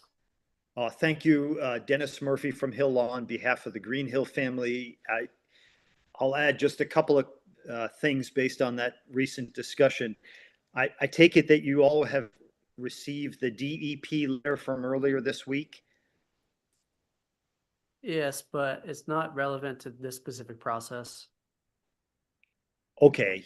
Well, I just wanted to make sure you had the benefit of DEP's thinking that in that letter is mentioned that the area of the existing geotube, when aggregated with the other expansion areas, may trigger MIPO review, which I think should precede anything, including the Yeah, DEP. with respect then to Dennis, I don't think we should be talking about this within this process. This is specifically related to the geotube repair rather than any other orders of conditions or expansion projects, specifically considering the existing order and any potential enforcements related to that order. Okay, if I may, I'll just go to my next point. Go ahead. So the discussion about the license, if that's still relevant, I know that it's not the commission's core jurisdiction. But in addition to what it says in the 2013 license, there was a town meeting vote earlier this year where the license was actually denied. And I think that may have legal consequences, and I'm not sure when the KP opinion was issued, if they were aware of that. It would be an odd reading of a 12-year-old or 13-year-old license to allow use of the beach 12 or 13 years later when town meeting has already just recently voted not to allow that. So that was one point I wanted to make relative to the license. The last point is not about your authority for enforcement orders, but my understanding is that this falls within emergency jurisdiction. And my understanding is that the failure occurred sometime in January, which is now 9 months ago. And I wonder what the emergency is. I realize that you have a structure that is in need of repair, but it is not at all clear that the permission to keep it on the beach exists, or that the further state permits that will be required will be issued as well under Chapter 91 and other things. Thank you for the chance to comment. Thank you. This does not fall under the emergency certification because no emergency has been requested or certified. This is strictly a discretional option available to this commission to cause a project that's in violation to come into compliance. But it's discretional. It's an option that this commission can take or cannot take, depending on how we feel. Whether enforcement orders have to be issued if they are going, if the act of that order is going to cause a beneficial outcome for the protected resource area, or the resource areas that we protect, without having additional consequences. If there are going to be additional consequences that significantly outweigh the benefits, it's not really good practice to do this process. It's discretional to us. As to the license, Dennis, you're an attorney and I'm a private citizen, but I think in my opinion, your assessment of the town meeting vote is incorrect. The town meeting vote did not approve or deny any specific license. It denied the ability of the select board, or really the ability of the town, to issue a license. No license was before town meeting. It denied the opportunity for a new license to be issued. It did not say anything about current licenses. It did not say anything about a proposed license. I mean, I know in the select board process, they went through drafting a license and making it public. That was not required. It could have said nothing, and we could still could have had that town meeting vote, and it could have just been open to the government of Nantucket to decide if any license should be issued or not. But it did not approve or deny any license. We'll go to Meredith at this point.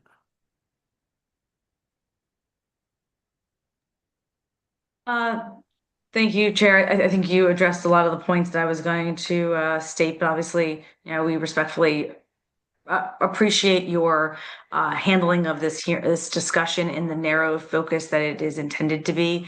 Obviously, the DEP letter is public record, but is obviously part of a separate proceeding, and we appreciate you managing this hearing and focusing on the issue that we are here tonight to discuss. Thank you. Thank you. Deanne Atherton, please introduce yourself for the record with your name, any connection you may have to the project, and then make your comment. And Deanne is in the attendees. Mr. Chair, can you hear me? Yes. Thank you for the opportunity to comment. I am commenting on behalf of the Nantucket Coastal Conservancy, and I have 3 points. One is in the packet of information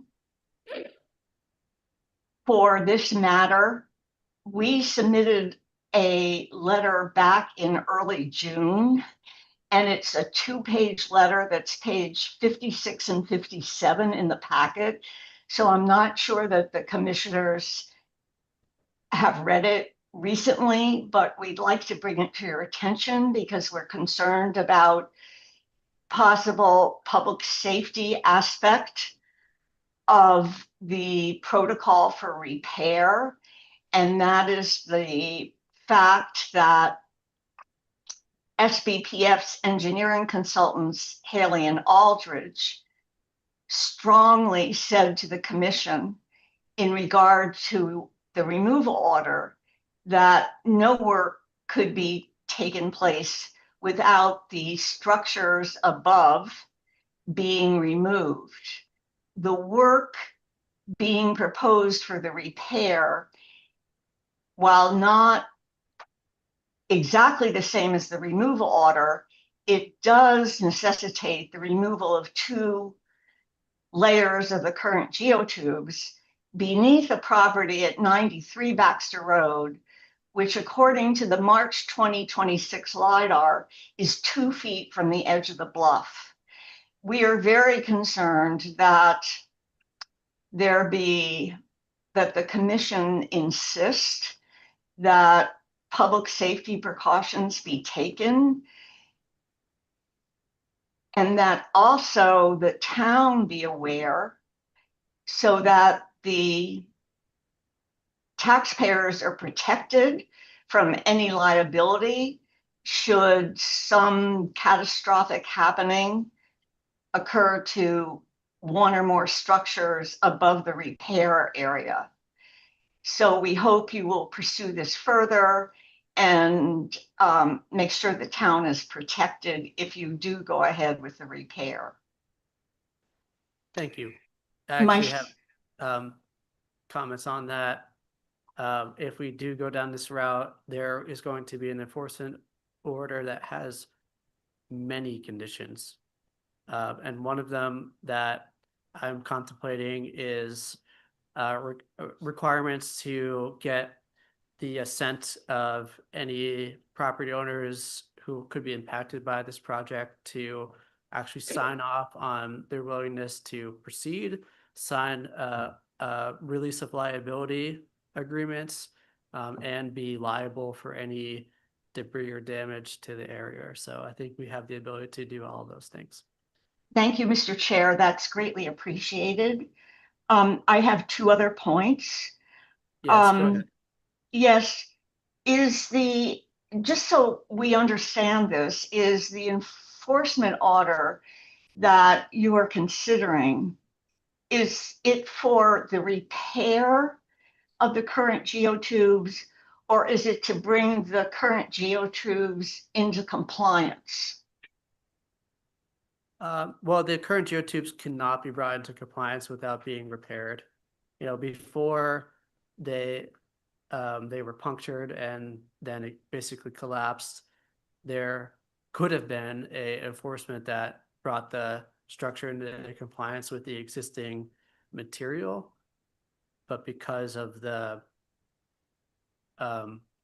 lack of structural stability of the current materials, they will have to be removed and replaced. Actually, I don't think it's 100%, but it's the plans that were presented contemplate a large area being removed and replaced. And in my estimates, over 50%. Well, Mr. Chair, then we would respectfully ask that within this enforcement order, that the commission approve or stipulate not only repair, but also compliance, so that both of those very important matters can take place under this single enforcement order. And then my 3rd point is that We are very familiar with the 2013 license, which was amended in 2018.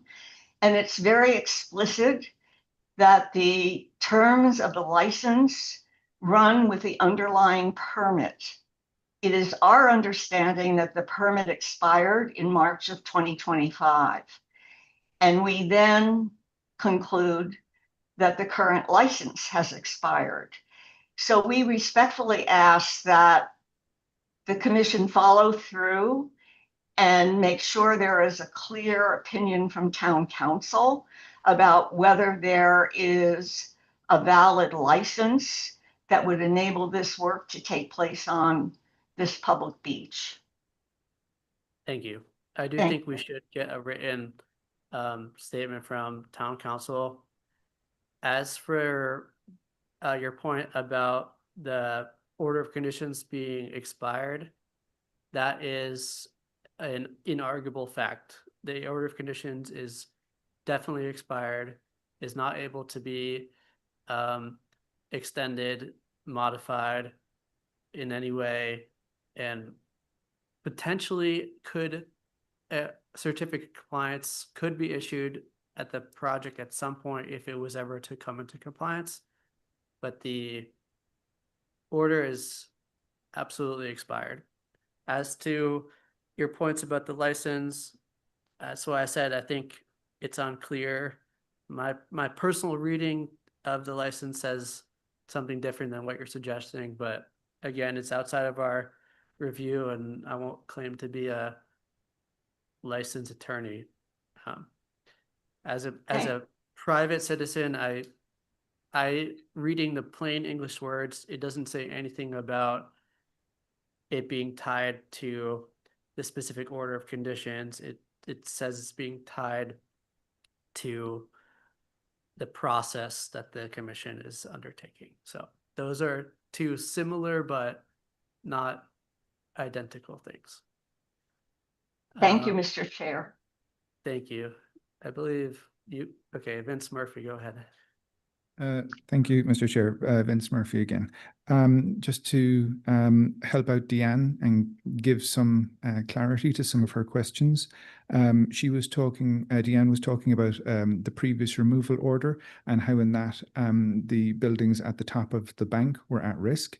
There is a big difference between a removal order and the risk to buildings and the repair of an existing structure and the risk to buildings.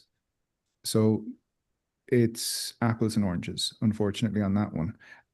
We're trying to make sure that whatever way this proceeds, with the temporary steel sheeting, the repair of the bank, the reinstallation, that would then hopefully not necessitate the removal of the buildings at the top of the bank. Deanne wanted us to be sure that we are aware of liability. The town is working on a number of different projects in this area. That's been well discussed. It's well understood. I'm happy to go over them. However, these are all discrete projects, and we are here only to discuss the repair of the existing structure tonight. So I would like to look at these in discrete ways and stay focused on achieving the repairs. Thank you. I personally don't agree with your point that it's a big difference. I would say it is a somewhat difference, more like oranges and tangerines. Because the reality is, no matter how you do the construction methodology, and I know they have good people working on this, but no matter how you do the construction methodology, there's going to be days or weeks with very limited protection of the bank. And I know it's proposed to be in sections and et cetera, but it's going to be much more limited than it is there already. And we all know, I mean, it's obviously if the entire structure is removed and it sits unprotected for months and years, maybe the risk of that is higher, but we all know it takes one incident, one storm to cause a significant failure. I would say it's impossible to do this project in a scenario that's gonna have a 0% risk of the structures being at fault or collapsing. It's impossible, and we need to contemplate that and hope for the best, but create an order that releases liability if the worst case scenario does occur. Point agreed. Thank you, Chair. All right, Willa, go ahead. Hi, Will Arsenal for the Land and Water Council again. Another question I remembered, sorry, I got lost in my notes, written down too much. I would appreciate clarification on how any sand that's placed as part of the repair or reconstruction is weighed against that's needed for the outstanding nourishment obligation. I just would encourage the commission to make sure that it's not obscured between those two separate issues, if that makes sense, and to adequately address it. Sure. I mean, I don't think we've really talked about that, but if sediment is being brought from offsite and being placed, it, in my opinion, should count to their nourishment requirement. If they're just simply, taking the sand that's already there that maybe has come out of the tubes because of their collapse and just moving it around, in my opinion, that's existing. It does not meet the nourishment requirements. Again, that's my opinion. But commissioners, what do you think? Okay, great. Okay, yes, Meredith. Taking a second to unmute. Just a couple of responses to some of the points that were made. You know, I don't think anybody that's spoken tonight is an engineer. You know, I am not an engineer. We are basing what we have stated to the commission based on our experts that have reviewed the situation, that had been on site, both after the vandalism occurred and then subsequent to that. And so, we are here preparing to obviously move forward based on what our experts are saying. We obviously have, I think, the most vested in ensuring that this is done in a safe and appropriate manner. We are those individuals that are living and our neighbors and are seeking and have been working for 13 years to try and preserve, protect, and provide longer stability for this area. So we are obviously vested in ensuring that that is done appropriately and safely. In regards to the sand mitigation, we would obviously stipulate that to any sand that is contributed to the littoral system is sand that is contributed to the littoral system. Obviously, there may be some sand that is moved around, based upon obviously how construction is done. But at the end of the day, we will not be double counting. But if there is sand that then is left as a contribution towards the littoral system, that should obviously then count. Thank you. I know, again, we're talking about an expired order, but that's not really what the nourishment conditions in the order said. It said that the template had to be filled to a specific level every year. Basically, new sand had to be brought, not sand that was already there. So now if we're talking about trying to follow the nourishment conditions as closely as possible as to what existed in the order, and it sounds like the commission's belief that it's only for new sand deliveries. Dennis Murphy, go ahead.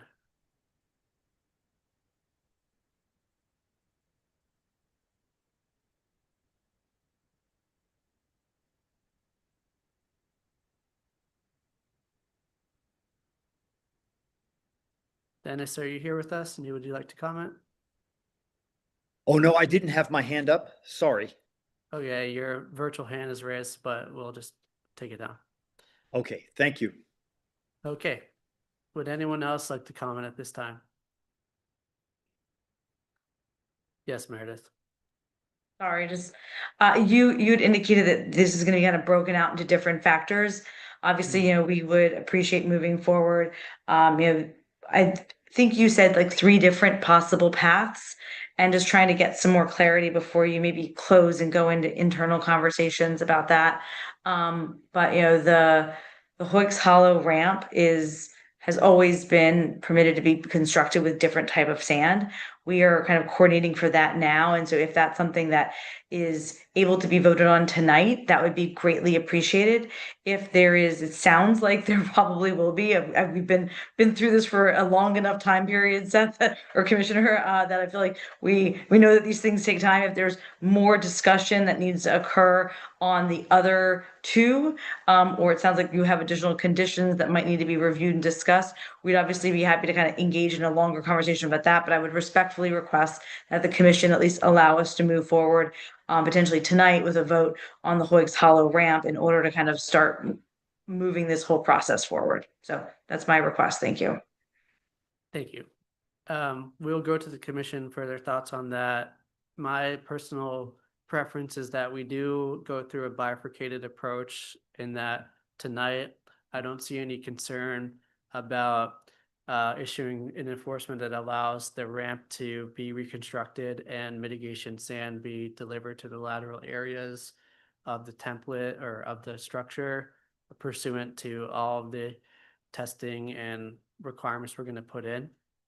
It's my personal opinion that we should withhold issuing an enforcement for the repair and rebuild of the geotube structure until after that has been completed.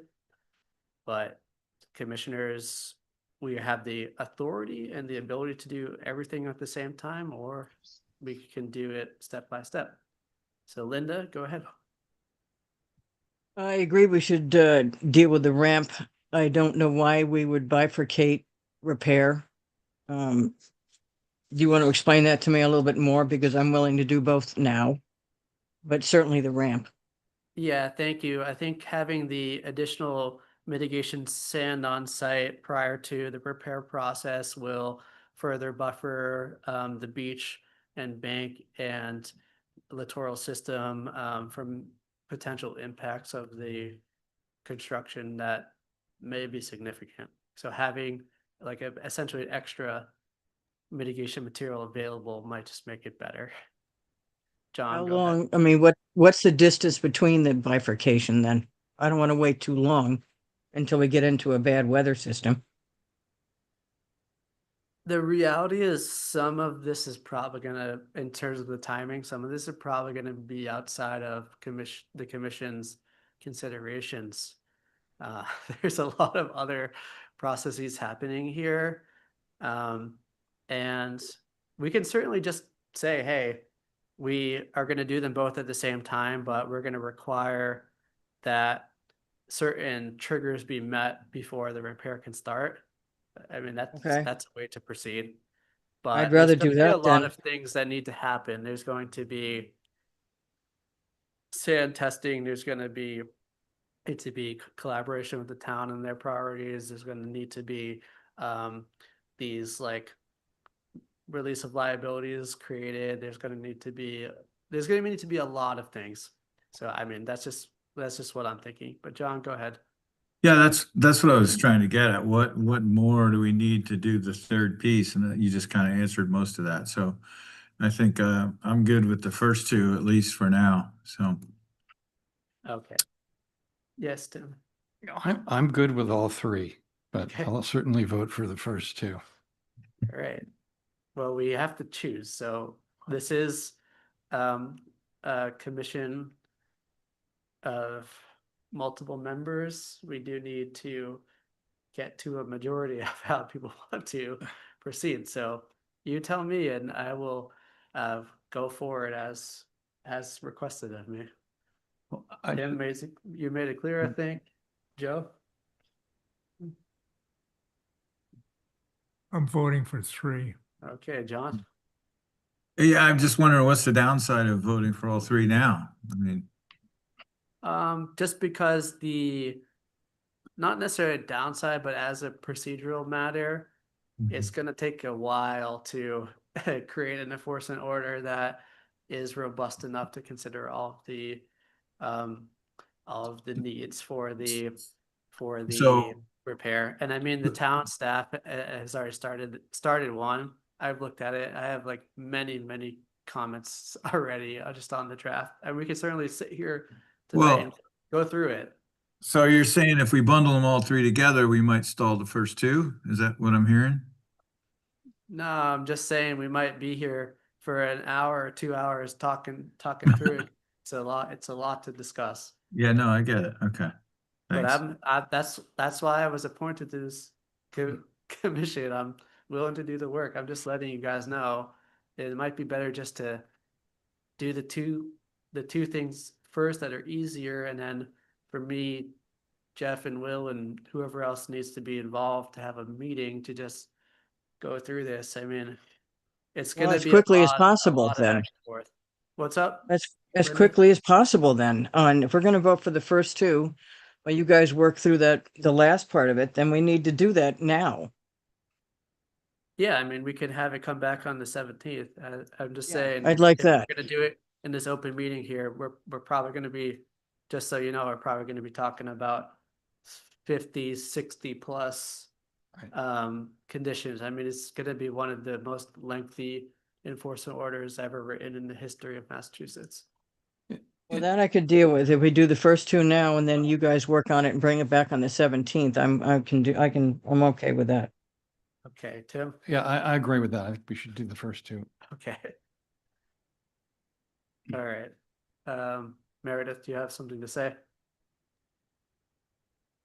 Just hearing your lengthy order, I would respectfully request, not having thought that it was going to be that extensive. I know we've talked about a lot of things, but would respectfully request if we can get a copy of it or if it can be posted in advance, so that way if there's comments or at least points we can make, we would greatly appreciate being a part of that if possible. That's reasonable for me. I don't have any issue with that.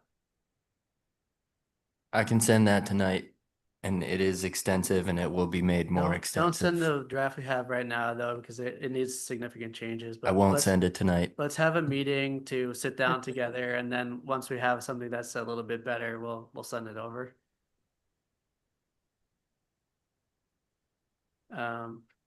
Okay. Yes, Willa, go ahead. Hi, thank you for the opportunity to comment again.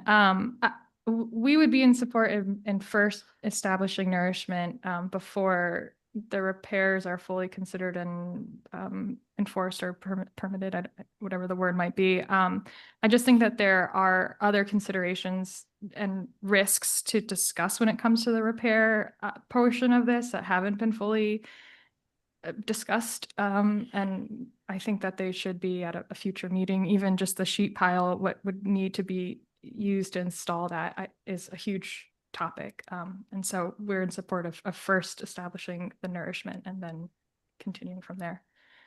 Thank you. Okay, thank you. Deanne? Yes, Mr. Chair, can you hear me? Yes. I would just request that this be a transparent process. And clearly the public has an interest in this matter because we own the property on which this is going to happen. So if there are any drafts circulated, we respectfully request that they be publicly posted and made available to whomever would like to comment and provide their input. Thank you. Thank you. We're neither required nor barred from doing that action. I don't have a personal problem of when we have a draft that is in a more reasonable state than the one now, simply adding it to the packet. That's totally fine by me. Great, thank you. Okay. So let's discuss a enforcement that would allow the Hoyks Hollow ramp to be rebuilt, which I know isn't really what we drafted, but we can talk about it and then. Did you see sorry, I did send another email. Actually, that's right. You did. There was a separate one. Yeah, let's talk about that. And you're welcome to make that one public at this point.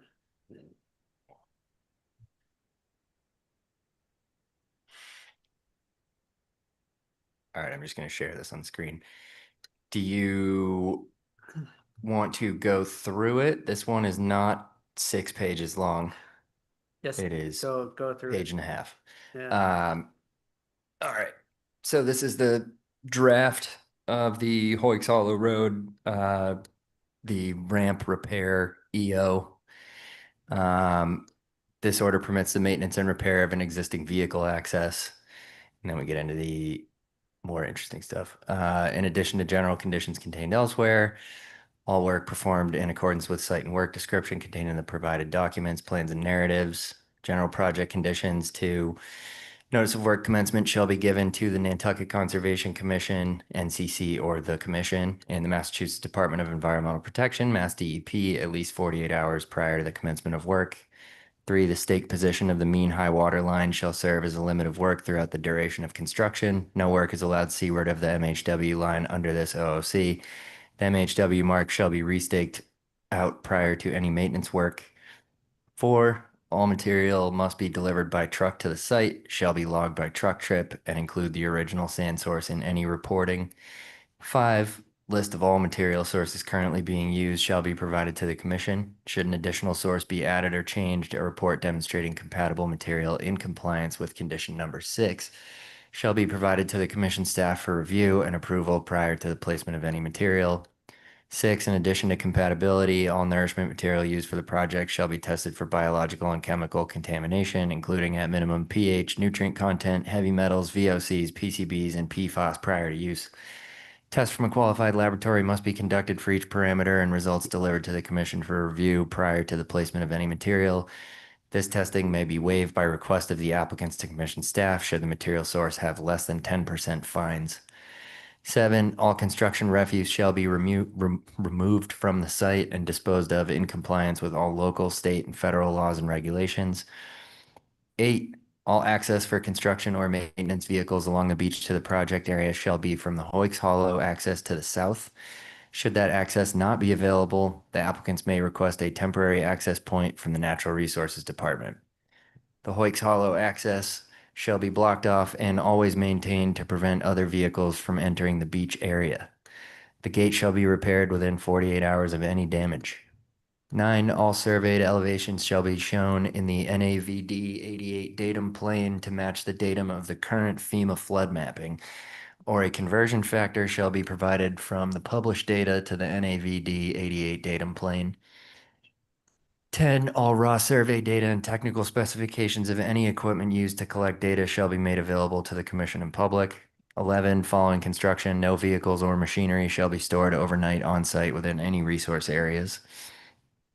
And then prior to the start of construction and repair, the applicants shall meet the following conditions. 12, the applicants shall submit final stamp design plans showing all resource area locations and ground conditions no greater than 90 days prior to submission for review and commission approval at a public meeting of the commission. 13, prior to the start of work, the applicants shall provide an updated operation and maintenance manual with current project contacts for all aspects of the project. That is what we have. Okay, 8 is a little confusing because we're just considering the ramp itself, so. This was provided to me by Yeah, I mean, I know it's copy and pasted from a different area, but I think we could just take out the first 2 sentences of that and just say the hotel access shall be blocked off and always maintained to prevent other vehicles. Gate shall be repaired. And then if we go throughout a process to do a different enforcement, obviously the rest of that should be in there, but this on number 8, right? yeah. All right. So this now reads, the Hoyks Hollow access shall be blocked off and always maintained to prevent other vehicles from entering the beach area. The gate shall be repaired within 48 hours of any damage. And then 13.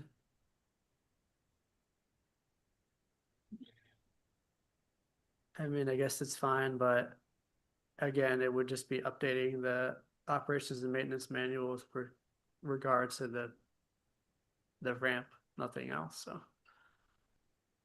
we can certainly get that, but I'm just going to say for the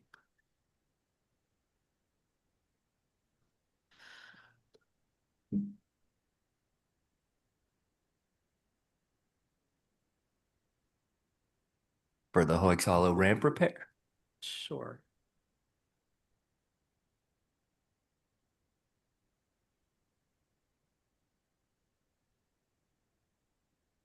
Yes, Meredith. Thank you, Chair. Sorry, point of clarification. Number 12, it requires that work can't start before 90 days before submission of the final stamp plans. I mean, I'm just trying to make sure that there's no confusion. Are you assuming that that's already been submitted as part of our package that we sent by Dr. Dwight Dunk? Or should we revise that considering that, it's a ramp? Yeah, we're asking for a new survey to be done. By You're this saying we condition. can't start this work for 90 days?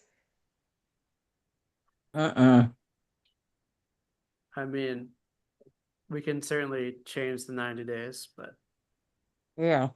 But so I'm confused then as to what you're asking for. You're asking for new plans, then 90 days from. It just seems confusing. We rebuilt this ramp, many times over the years and not had, some of these additional requirements. I'm trying to make sure that we're not overly complicating something that's just a ramp. we're asking that new plans that are done within 3 months of the ramp construction be submitted. So you could have the engineer do the plan tomorrow, and then you could have the construction theoretically occur the next day. It says no greater, and it doesn't mean it has to be 90 days. It just means that we don't want outdated plans. We don't want plans from 2025, 2024, 2023, et cetera. We want plans from 2026, sometime, 90 days or less prior to start of construction. Sorry, just so we submitted a package in connection with repairing the project that obviously always noted that we would be using the Hoyks Hollow as a ramp access. We don't have a LiDAR survey of that area to do plans. You've always rebuilt it as, part of the overall project. So are you saying you'd have to go back out? And yet you're talking about a major delay if you're asking for that just in the narrow scope of the Hoyks Hollow ramp. So it seems like it would be, something here where the commission can be much more flexible for just the Hoyks Hollow ramp. Thank you. Yeah, that is what's being contemplated. My opinions on that are it's valid because this is a whole erosional area and it would seem innocuous of just a ramp, but we want to make sure that we are not causing downstream impacts to the entire eastern shoreline. Again, if other commissioners disagree, we will debate and we will change the condition, but that is, in my opinion, valid. Yes, Linda. I don't know. We've all been out there. The ramp's going back in the same place, the same projection that it has now. It can't go anywhere else. It can't move. It can't go left. It can't go right. It's gotten steeper. But they're putting it back exactly where we've allowed them to put them back multiple times. I don't know why we're going through this particular exercise for this particular individual item. I'm not there. Hoyks Hollow is one of the most erosional areas in the entire island. It's not going to be in the exact same location. It's going to be in a, maybe not significantly different, but it's going to be in a different location, and ensuring that we have updated data on beach width and mean high water and all of that protects the interests of this commission in making sure that additional adverse impacts are mitigated against. That's if it was like a non-erosional area and it was a stable ramp, then so be it. But look at what's happened with the beach club there. Look at what's happened with the road. Look at what's happened with the easement within the road. They're all changed a lot, even in the last 6 months, and certainly in the last 6 years. It would be wise for this commission to get the appropriate information before it proceeds with allowing this type of access. But other people, please weigh in.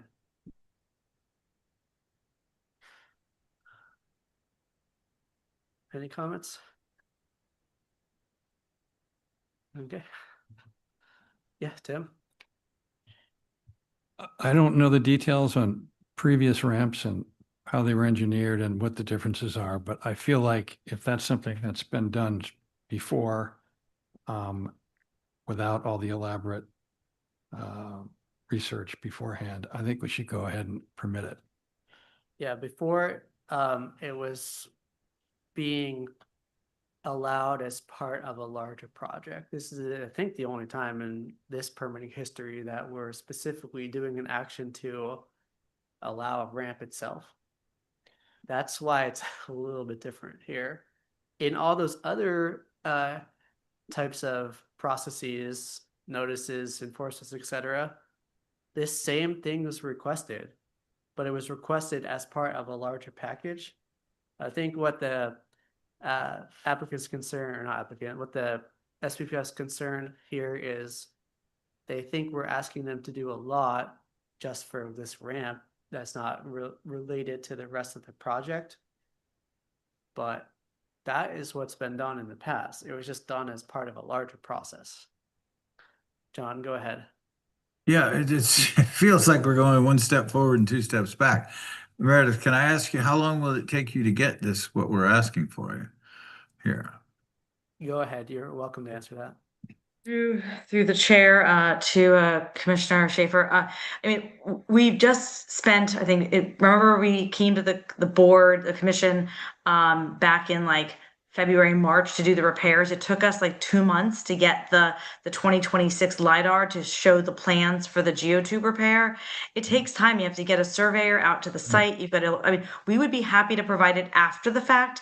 But one of the things is, I mean, the whole goal here is to sort of show progress and to get the ramp done and to move this forward. So I mean, I think if you are looking for it, obviously it's part of the larger project. We'd be happy to provide it later or kind of as built, but to have it required prior to construction, given that we've been doing this for so many years, we would respectfully request that you modify this written document in that way. Well, the problem with the as-built, you can't really defuse a bomb after it's gone off. So, I mean, just but as you go ahead, John. Sorry. that's all. I mean, I feel like we're taking a step. This is a matter of like routine process. Well, this is anything but a routine process, but we're in an enforcement order. But in a normal notice of intent hearing, stamp plan is one of the basic requirements for a project to proceed. There's never been order issued by this commission. I won't say never because I haven't been around the whole time, but I would be hard pressed to go back into the record and to find any examples of any project ever being allowed to proceed without updated final stamp plans. And yes, again, this is an enforcement process rather than a notice of intent process. But if we attempt to use the same outlook, it simply makes sense to have an updated on the ground view of what's happening before the project is built. We're not asking for LiDAR, we're not asking for volumetric analysis, we're asking for a simple survey. I mean, yes, it takes time to do a survey, and yes, it takes money and expenses, effort to do surveys, but this is a routine request that every single project attempting to do anything before this commission is subject to. Vince Murphy, go ahead. Thank you. It was a phrase that, sorry, Vince Murphy again. It was a phrase that you mentioned about licenses that triggered something with me that I just found out yesterday in conversation with the town's real estate office. I found out that in February of 2026, the town and the land bank had a new license agreement for the use of the property in this area. The land bank owns it. The town has a license to use this area, public parking and so on. So I think that should also fall into the review category as to how this updated license plays into the use of this area. Thank you. You're related, you mean in relation to the Hoyks Hollow ramp? Correct, for the access, the parking above it and the land ownership. I'm happy to provide it to Will to present to the commission. Thank you. I also believe that in a different process that I don't want to specifically reference, but it happened before this commission recently.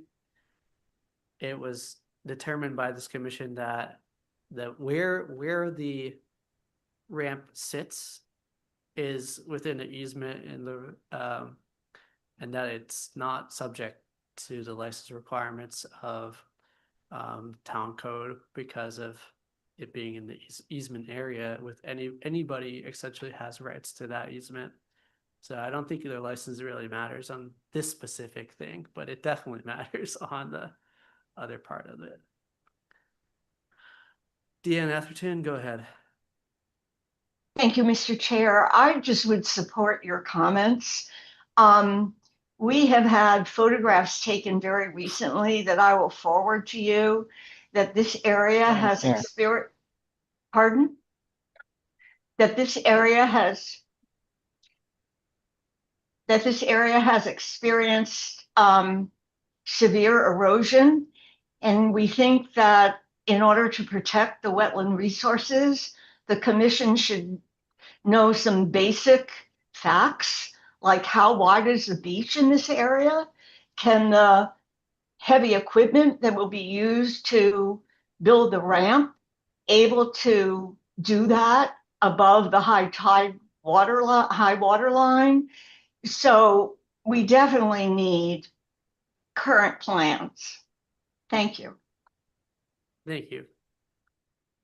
I think we've all made our points clear. We do need to come to a consensus though if we're going to issue this. So raise your hand if you want 12 to stay in as drafted.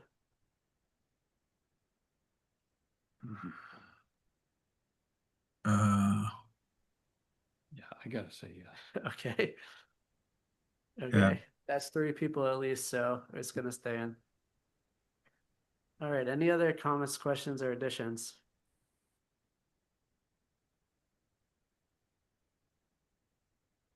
Okay. Is somebody, well, so here's Well, wait, the I do process have, that we need to do is to issue a new enforcement order, correct?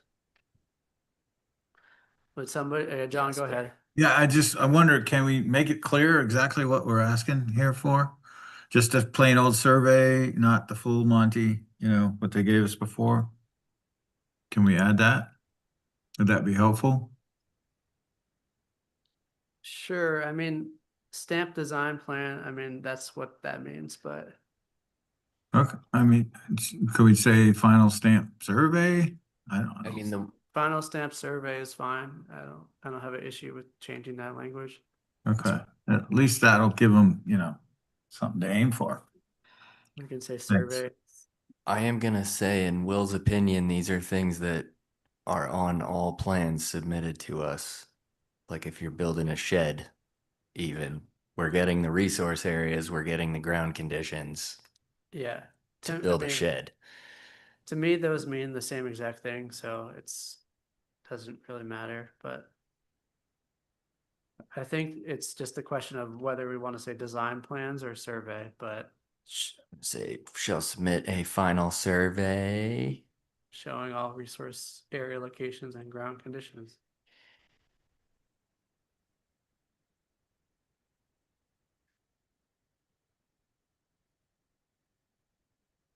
That's fine. I mean, it means the same thing to me, so.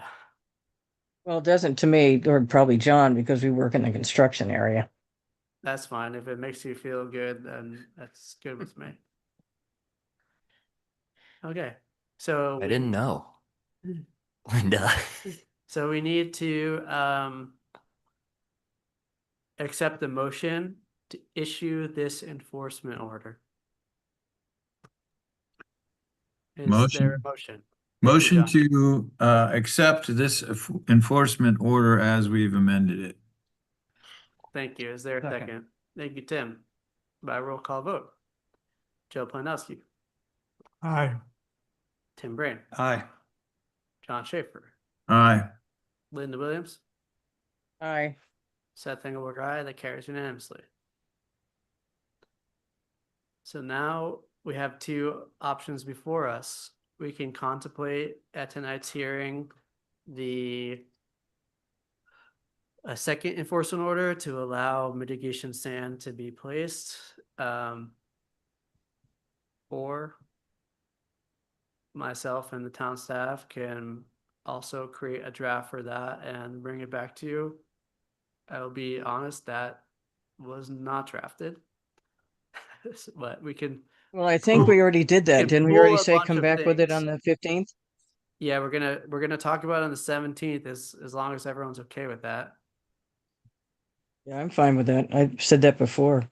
Okay, so Will, if you could talk to Jeff and me about creating a meeting to discuss the rest of this enforcement. Hopefully next week, early next week would be great. We are off Monday for Labor Day, but I am certain we'll be able to figure something out Tuesday or Wednesday Okay. if that works for you. Yeah, I mean, ideally it would be good for it to be done before Friday so it could be appropriately put into the pack on a timely basis. So we'll find a time. I know my availability. That's why I can't give you a day right now. That's fine. We'll find a time. Yeah. Okay.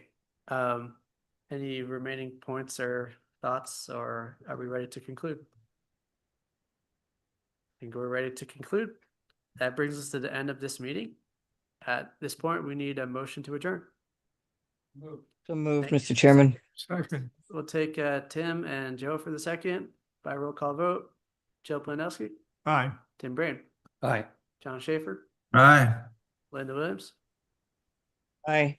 Seth Engelberg, aye. That carries unanimously. This meeting is adjourned. Thank you all. Thank you guys. See ya. Thank you.